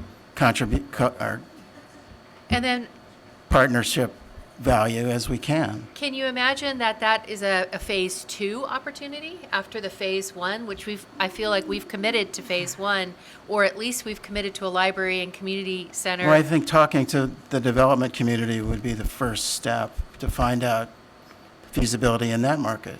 And And who's, what I'm getting to is, at the end, the public spaces that the city may end up leasing for 99 years or something as part of a higher valued project.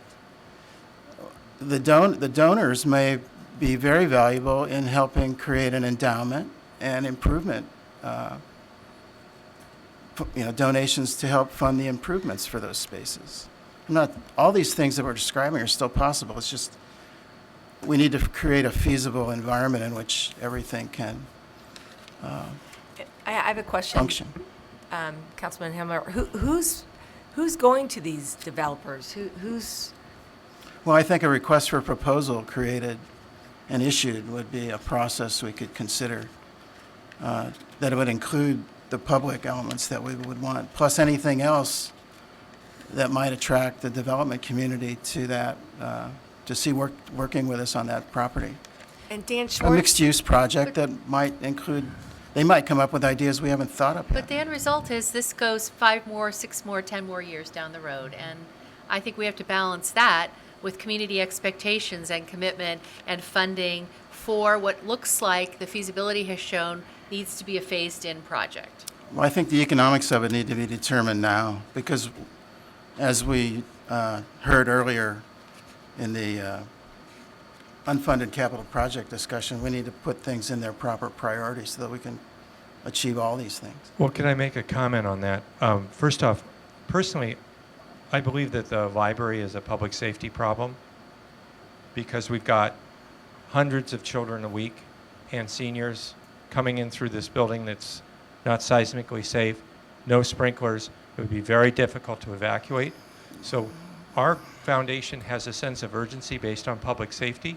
And 2, the longer you take to make a decision on how to meet this commitment, the more that the work that we've done in the last year deteriorates because we're sitting on hold. So you could do a 1-2 play and say, yep, we're going to raise $7.5 million and we're putting it out, but you need to have a deadline of when you're going to make a decision, because we're a deteriorating item. We have a group of people we've talked to, we've raised money, we have a lot of people who want to help, and we have momentum, but that will dissipate. So We'd like to one help way to you. look at this is you got a $5 million opening bid, and where do you want to get the 7.5? I think the faster we get an RFP out to the development community, the faster we'll understand how we can achieve all these things. And to the donors. I don't even, that still doesn't explain to me what an RFP out to the development community, what are we asking them to give us a proposal about? They could look at the property, they could work with the city to see what the capacity of the property is. They would include things in addition to the public elements, tell us what those things are worth, and we could create a proposal that would include everybody's interests. I'd like to hear from the city manager on some Me of that. too. Dan, to do that, what would be the process if we try to reach for developers and they come back and give us certain plans? So, sorry to get technical on words for a second. A request for proposals probably would require us to have a really clear idea of what we want. But it's very common for cities to issue a request for qualifications or a solicitation for qualifications out into the development community and say, we own a piece of property, and on that property, we want to accomplish X. And we're open to listening to ideas from the development community about how you would provide us X, while also accomplishing some goal of interest to you, like, let's use as an example, affordable housing or workforce housing or senior housing or market rate housing. You have no obligation to do anything other than receive those, read them, and decide if they interest you.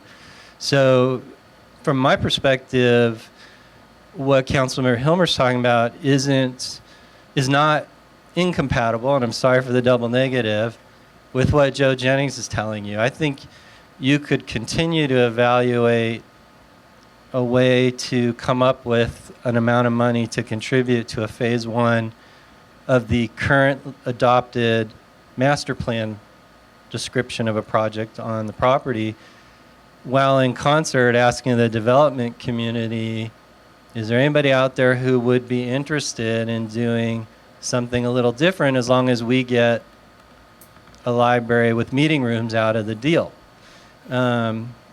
And as long as you're clear about deadlines so that the primary track, which is still working on the adopted plan, has dates set for it. You could say to the development community, you need to show up in the next 2 months, because if you don't, we're not going to even think about your alternative idea.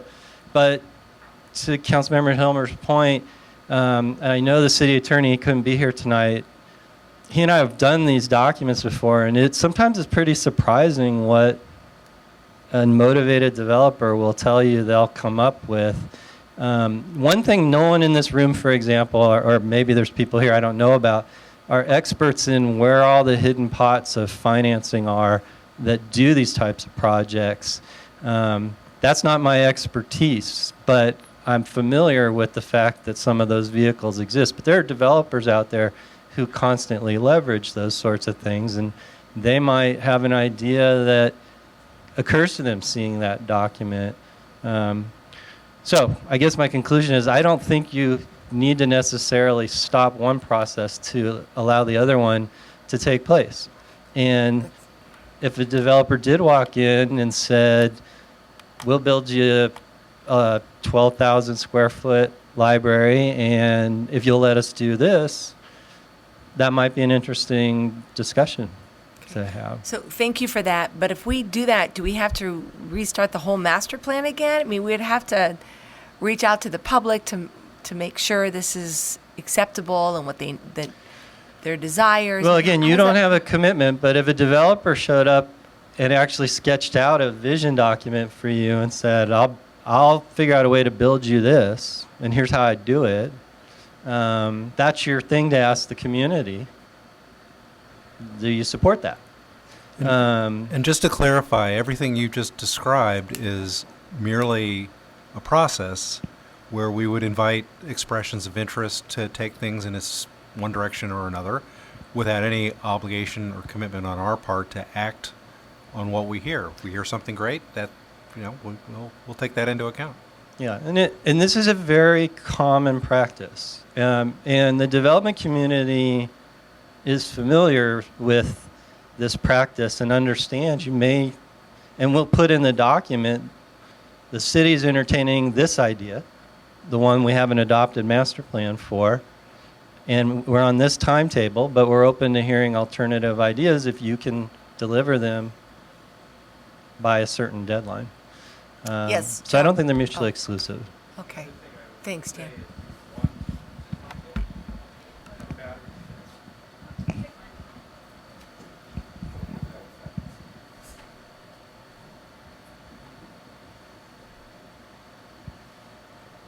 So the other thing I would urge is the other partnering scheme with other government entities in some ways has more lift for us as a fundraising strategy than the developer stream, because major donors do not want to step into a land use battle.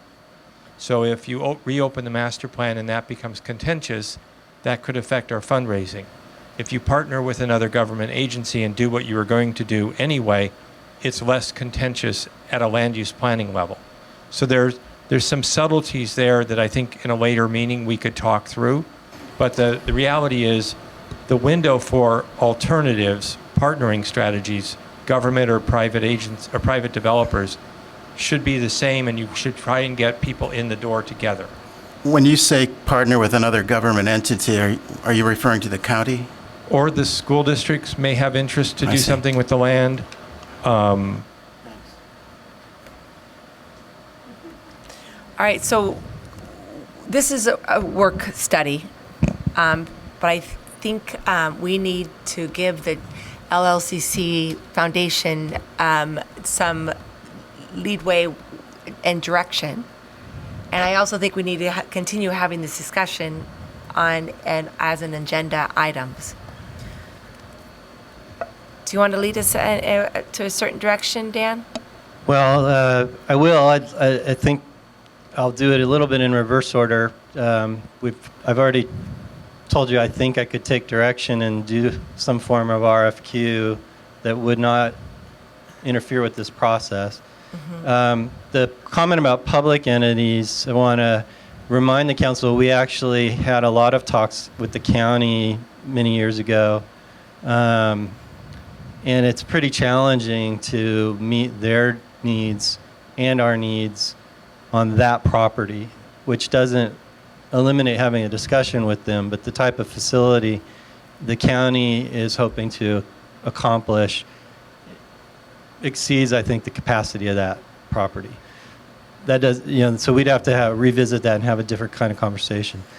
The school districts, particularly the Larkspur Corte Madera School District, at one time were quite interested in the possibility of a joint library. Because they have so many space constraints at Hall, the thought of the Hall Middle School Library being a part of the library that Larkspur would operate was very intriguing, and that has some interest because there are state funds often made available for joint school district municipality projects that the school district has access to that we don't have access to, and we can reopen those conversations. Those are all conversations that sort of have ebbed and flowed during these different design processes that we've had. So one direction you may want to give me is to reopen some of those conversations. I want to be clear. I believe that creating the most flexible opportunity for the development community to consider is going to be in the city's interest before we start creating. We can always create collaborations, but I think we want to get the most creative vision from the development community on this that we can, and that means creating as much flexibility as possible going in. I just want to But that doesn't come without characterize it risk. that. I mean, that Absolutely, I that doesn't understand. come without risk that we not only continue to push this further down the road, but that we set another level of unreasonable expectations to the community that nothing will happen if we're already putting out a whole nother idea for an RFP for a whole nother idea, which I'm not too comfortable with. Well, and just to go back again to the city manager's comments a few moments ago, inviting the kind of input I think we need to have now from the development community is something that we can do at the same time we were pursuing some of these other things. They're not incompatible. They, in fact, I think actually reinforce each other because there's going to be good ideas coming out of both processes. I guess the only, the only footnote to all of that is that time is of the essence Yeah. to some extent. And whatever we do, I think for the benefit of the folks who've engaged in the private fundraising effort, as well as in fairness to private developers who might want to come in and be really helpful here, is to make sure that everyone understands we're moving forward. We're moving forward promptly, and now's the time to raise your hand. Yeah, I guess from my perspective and the foundation, what we'd ask is that there's an agenda item on a council meeting to say, yes, let's build a modern library and commons at this lower budget. And we're going to go seek a financing strategy for the 7.5 that can include other government agencies, other developers, or a debt instrument, and that you set a date certain to make a decision. And I think we're going to get to that. Can I just, before we get, because I know you're itching over here, just on one of the other things that you're also asking for support on is moving forward with an architectural RFP. Yes. And I just think it would be useful as a reminder to all of us here and in the public about how that process actually would be funded. How things would get paid for. So can you just kind of remind us of the different contributions towards funding for that kind of effort have evolved over time? So the expectation is that the city would hire the architecture firm, and the Library Community Center Foundation would pay for that, and that the first stage is a set of conceptual drawings that we can use for fundraising, and that we don't go forward with architecture until we have funding certain to do the rest of the work. So we've talked about this at some length. The hiring manager is the city, the funding source is us. So do you imagine this process? I know you weren't involved at the time 5 years ago when we had 4 or 3 or 4 architectural firms present to us. Is that what we're imagining? We're doing that again? In some variation. I think there'll be a different approach to vetting the firms by our joint committee before you as a council would receive presentations. That's sort of my thought on how the process would look. Wouldn't a development request for qualifications and then a proposal lead to selection of the right professionals for the project? So I want to go to tier 3 of my recommendations on direction. Yeah, please do. Okay. Which is the broadest. Open up to other developers for You know, reach out. staff's already planning to do in September or October an item to talk with you about what debt financing might look like for all these different unfunded projects that we've talked about tonight, including this one. And you now have the foundation telling you you need to be the primary financer of the project. So I agree strongly with one of the things that Joe said, which is we need to use that meeting to set some timelines that include decision points. And I think that timeline can accommodate the RFQ process so that it can be happening on a parallel track. And you can see whether the development community has any ideas before you have to make final financial decisions for the city. Where I disagree with Joe is the intent is still, as I understand it from our partnership meetings, to ask an architect to design the full project, but design it in a way so that a phase 1 that's scaled down could be built. This conversation is now very different than any one we've had since this process started, because you're now being told to be the primary source of money. We have no reason to know if the public's only willing to publicly finance $7.5 million. We've done no work that we would normally do. We've done no due diligence to find out from the public how much money they would be willing to contribute to this project. and how much money they'd be willing to contribute to this project in light of the other projects that we might be asking them to contribute money to. So I think one of the discussions, if we have a session in September, October, needs to be whether we want to do that due diligence, which is engagement, polling, asking the community what they're willing to pay for, how much they're willing to pay, because before we make the decision and that we absolutely are only going to build to X, if the community came back and said, I'd be willing to pay, I'm going to arbitrarily say $100 a year for 20 years, that might generate a different kind of budget. And so we'd want to know all that. And so that would have to be built into this timeline too, is to a process to find that out. And I agree with all of that 100%. And I think the time frame that you've been suggesting here will work to accomplish all of that. The one, and this is genuinely a question, because one of the things that I'm hearing from Joe and his team is that in reaching out to the private fundraising community, one of the stumbles that they have is they don't have a sufficiently well-defined project to discuss with the community from an architectural point of view. And similarly, if we were, for example, and you use the magic word polling, if we were to poll this in some way during this time frame, how much information would we need in the context of asking the questions of the public about what they would be willing to support that would also be answered by the kind of architectural design process that is being suggested for the purely private fundraising effort? I mean, don't we kind of need some of that information for both purposes?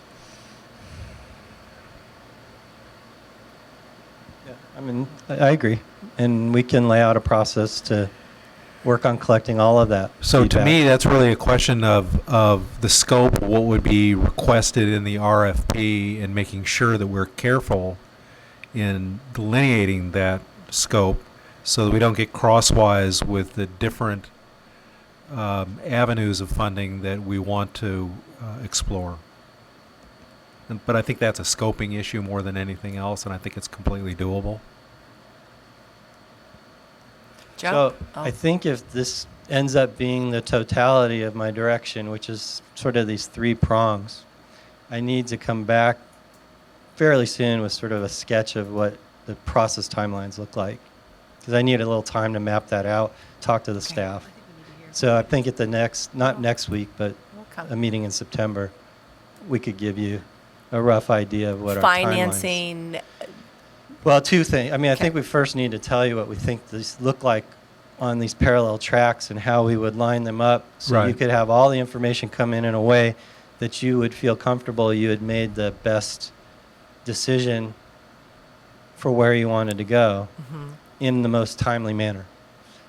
And so that's sort of one exercise. And then the second exercise that may or may not be able to happen at the same meeting, I just have to kind of, it may be the meeting afterward, is these broader financing questions. And now this issue of doing due diligence on collecting feedback from the public in a very expeditious way is something we need to report back to you as well. And quite honestly, I think that will be important for the private fundraising effort, because it's one thing to say that there's a process going forward, but if there's, you know, if we don't have something specific in terms of an articulation of public support that would then, you know, create the seed for more private funding, then we're not going to get anywhere with the private funding. So I really think that the strategy that we've been discussing here in the last few minutes is really what we need. Dan Hilmer? I would like to suggest that in the right relationship, we bring in one of our board members to act as an advisor. I'm not quite sure what the position or the role is, but I think Richard Storick has a depth and a breadth of experience with respect to both public and private development projects, including the RFQ and RFP process, that there may be some way he could liaise a little bit with the council and the task force group.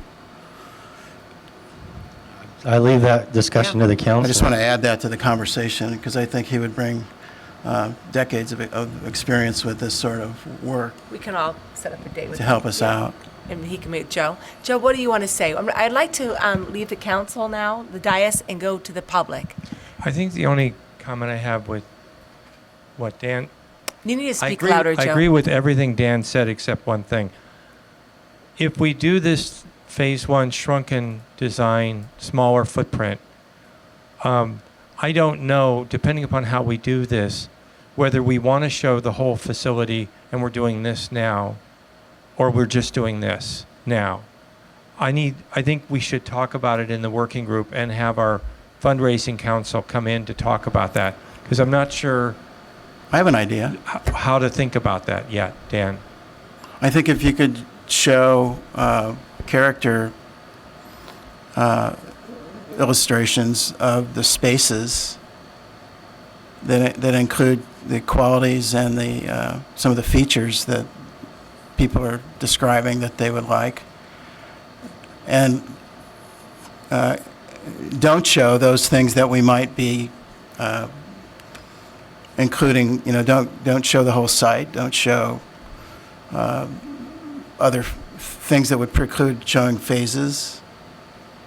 That's the Show question. That's, Dan, interiors and kind that's of what I'm not sure on that. public I'd like to character talk to our spaces. council on that. I'm not sure. I mean, I think that's good to further analyze that, but I think these phased-in projects are not an unusual thing, particularly in the size of our city, to have a phased one and a phase two project. So some of the places that we looked at years ago, like for instance, the one in Woodside or Portola Valley, they had done theirs in phases, if I remember right. But these are things that architects are used to rendering, I believe, for phasing in of civic projects. So it might not be as difficult. No, I don't think it's Yeah. difficult. It's a strategy question of, I don't know if the real answer, now that we're zeroing in on what we're actually going out to ask for money about, is to focus on the thing itself or the bigger picture and then in more detail. I'd like to talk to them and come back and give you feedback on that. And we have time for those conversations, so I Yeah. think that's not a problem. There's time. Anybody else from the public like to come up and say a few words about our discussion? Directions? Joe, don't leave yet. Don't leave yet. No? All right. All right. Oh, Armel.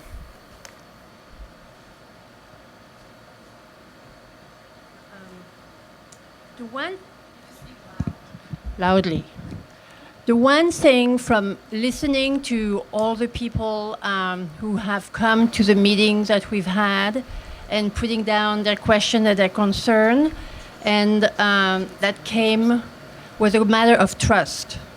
And when we say that we're going to phase it and we're going to do the first phase, we cannot really go, we, the foundation, and we are partners in that. That first phase will not happen until people truly understand and realize that what they call the city, which is basically the five of you, their neighbors, their friends, are really committed to do it. So the fact of going and looking for funding while we try to persuade people to give it, it's not something that's going to be first phase, we get the fundings, and second phase, you find out the money. We are losing their trust if they don't believe that the city is really part of it. So that is what we, on a day-to-day basis, when we talk, when we listen to them, this is what we hear. Okay. Can you And say thank your you, name 'cause and yeah, address? please. Oh, yes. My name is Armel Futterman, and my address is 41 Heatherway. Thank you. And thank you for those comments. I think they're very well taken and something that those of us who have participated in the discussion so far understand well. Thank you. Also, I completely take that to heart too, and I think that that's been a real issue that we should face head on. And thank you for bringing that up, which is why I'm a little hesitant about going out with another developer plan unless we make it a tight timeline. So, or we make it a time. Can I make a comment that I think resolves this? I think that point about trust was extremely valid when the conversation was that this was going to be privately financed. But now, in my opinion, as a government practitioner, if you place a financing item on the ballot in front of the voters, that is a commitment. That's an ironclad commitment, because by law, if it passes, you got to do what you said you'd do with the money. Yeah. So I don't think that's quite the variable it is anymore, because you're now being asked to do that. And so your commitment will be the day you vote to put that on the ballot. That'll be your strong statement. And when I say I think that the points were points that I understand and appreciate, I think it's precisely for that reason. Or enter into a development agreement through the process of. Fair enough. It's just, I think these votes that you're now going to be contemplating will signal your intent loud and clear. And I think that's critical to understand, because as I said, when I say that I appreciate the commentary, it's because I also appreciate what we're trying to accomplish here is something new and something different, and reflects a level of commitment on the part of those of us here in the city in general that may take away some fears about how it might otherwise go. I hope it does. Yes. Dan, do you want to say anything else? Only to clarify that I believe entertaining a collaboration with the development communities in the city's interest, and taking the time to do that is helpful, not hurtful to our circumstance now. Great. So I would just want to thank the LLCC Foundation, all your support, great presentation. And now we're just going to go ahead and wrap it up, okay? Good. All right. Can I say one last thing? Then? Absolutely, Joe. Don't underestimate our enthusiasm to represent the city to go raise the money to build this building. We're incredibly enthusiastic, and we've run into very few naysayers. Right. 2, we're adaptable to the strategy that the city determines is the best way to go forward, as long as we can do it quickly and maintain the momentum we have in fundraising. And 3, we want to do it in a way that it's a lasting legacy for a very long time, could be hundreds of years if it's well built. So the city has an asset. So those parameters, as long as it's practical, fast, and inclusive, we're 100% there. Great. Thank you. Thank you, Joe. So my questions to you, Dan Schwartz, is we gave them permission to do the RFP, architect? I mean, where do we stand there? So if the council's comfortable, we have the RFP done other than entering dates into it. Mm-hmm. So if I'm hearing the council's comfortable with that launching out into the universe, I would do it in a way so that the schedule's such that their responses aren't being reviewed until these other conversations are taking place. And I think that timelines all work fine, because the process to launch that RFP and actually have an architect under contract is many months from start to finish. And I think during that time, if we work diligently, we can move these other items along as well. Okay, in September, October. Yes, and I think what we may need to do, because I do, provided, and I wasn't quite clear if an RFQ out to the development community has the support, I probably would have to put a caveat into the RFP that this other process is going on. Right. So that the architects Understand that. are aware that they're proposing on There's other options. on this, but there's this other idea that's floating out there. I think that's only fair to the professional Absolutely. community. So. Great. And quite frankly, I know this is my personal speculation. There probably are some architects that will engage in both sides of that equation. Could be. So. Especially if there's profit to be made. And then, Dan, what about city planning documents? You're going to help with that? Oh, well, I have to acknowledge that this year we've had this wonderful summer intern named Julia Dauberstein, who's been working for our amazing acting city clerk, assistant to the city manager, past acting library director, Shannon O'Hare. And apparently they launched it while we've been talking, so it's actually up and has a quick link on the homepage. So they're all there. Okay, and then we're going to do the question and answers. We got that. And then, We have 5 meetings by the end of October. okay, and then we'll discuss what this, committing the city investments and stuff like that. There is one thing I think we need to discuss too that, Joe, you mentioned. People do get confused about the Larkspur Library Community Center, and I know you mentioned maybe we should change the community center. So is that something that you want to bring up to the council now, just for us to think about?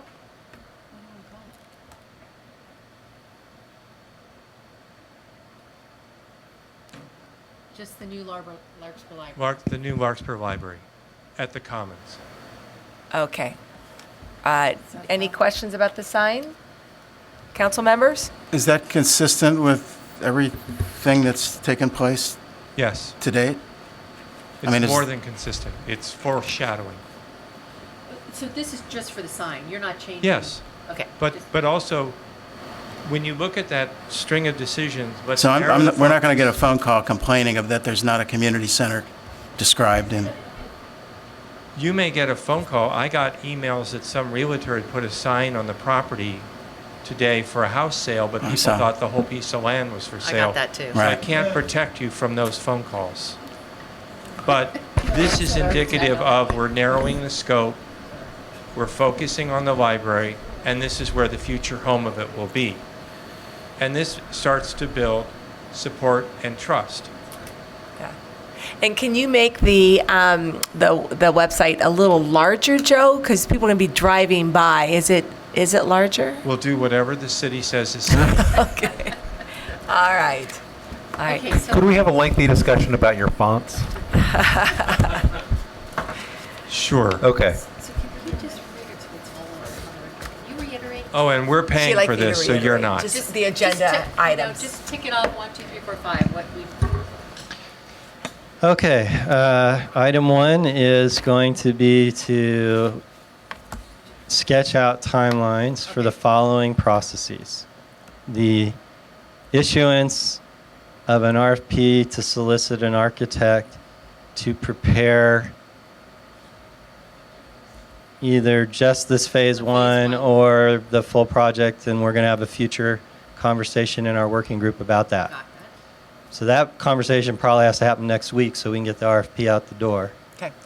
And that RFP will have a timeline. Hey, Joe, I want you to make sure you hear all this too.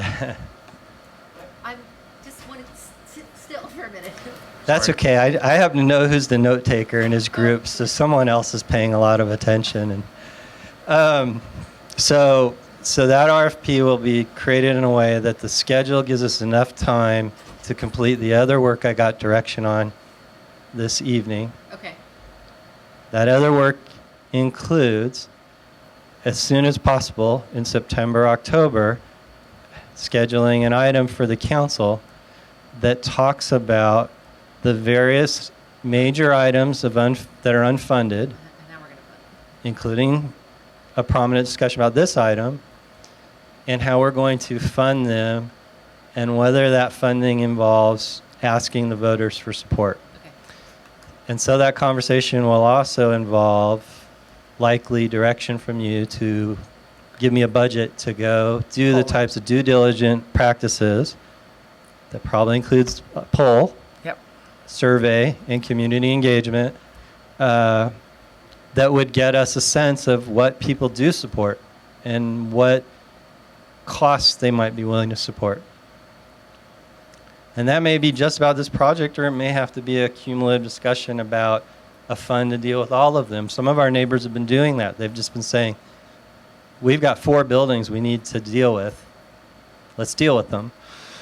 I don't know. And there are people who can help us find out what the community's thinking. So that process needs to launch quickly. So we'll have that meeting, we'll have that discussion. In the meantime, I'll work with city attorney and we will draft a request for qualifications from the development community that says we want X on our property. We're open to ideas on how to accomplish X and other things if you want to give us your ideas, but you need to do so by, and we will have a deadline that gives you ample opportunity to decide if that's worth pursuing, given the implications of pursuing it for the other processes that are going on. And those are developers, you just said, right? For a mixed use development. For mixed use. You Good. put out, Okay, all right. you know, and I'm not even going to actually presume mixed use, and Okay. I don't want to scare our library folks, but there are actually private libraries in the world that provide service to public. This may go out there, and who the heck knows who's going to respond to it. And you want to write it in a way that any idea is one you want to hear, and you just tell folks if we don't like them, we're just going to say thank you for giving us your idea. So anyway, and we'll get that drafted so that it can go out very quickly here, and we can hear from that voice. I probably will push back farther the public partnership aspect of this because I probably need to see what track we're going down before I really get engaged in those sorts of conversations. That's clear. No, there's one more. Was there one? I thought I hit them all. Did you? No, the role for partners, you said you already talked about. Yeah, the public partner discussion, I think we need to know which of these paths we're truly traveling on Exactly. before we can have a real conversation with our public partners. Yep. So, Okay. Good. and I don't discount from our earlier conversation that we're probably now accelerating a conversation about what this building's going to look like when we pick one of these paths. And given all these paths have the library going somewhere else, the discussion's probably about what does the building look like when the library's not here. The master plan's a nice starting point for that discussion, but the world keeps evolving and what we may need keeps evolving. Councilmember Ways offered an interesting idea, which is what if it was a clean slate and it wasn't the office building either? And we can talk about all those things, but we probably have to start doing that sooner rather than later Needs too. building space somewhere else. So.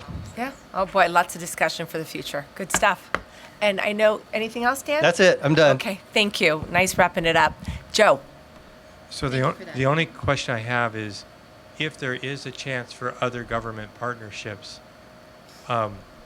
if they move as fast as the governments I'm used to, the sooner you start the discussion, the better.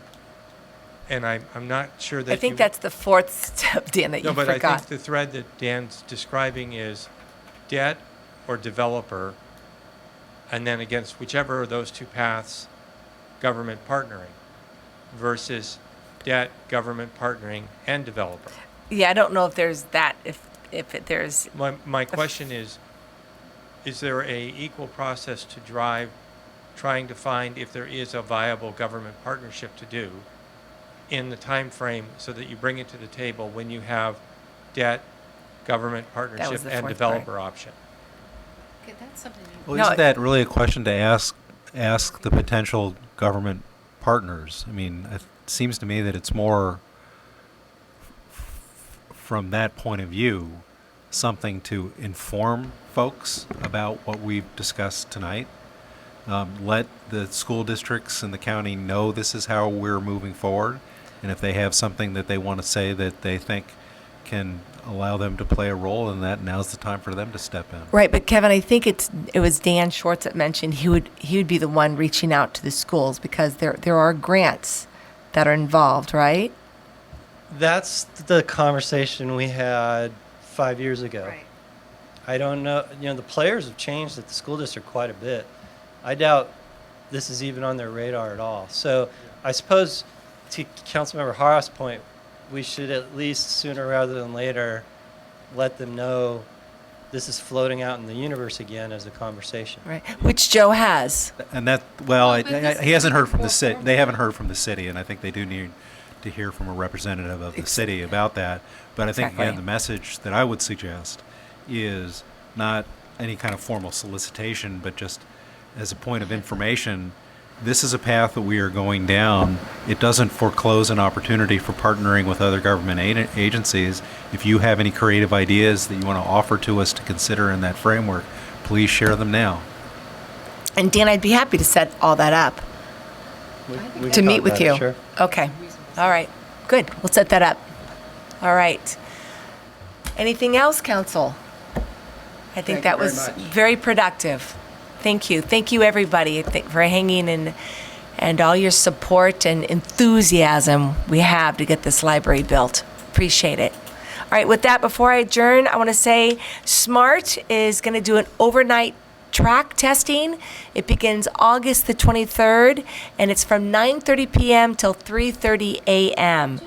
The testing will take between 2 to 3 weeks, just if warning. You'll be hearing some noise out there. Yes. All right, with that, we're going to adjourn this meeting. Thank you.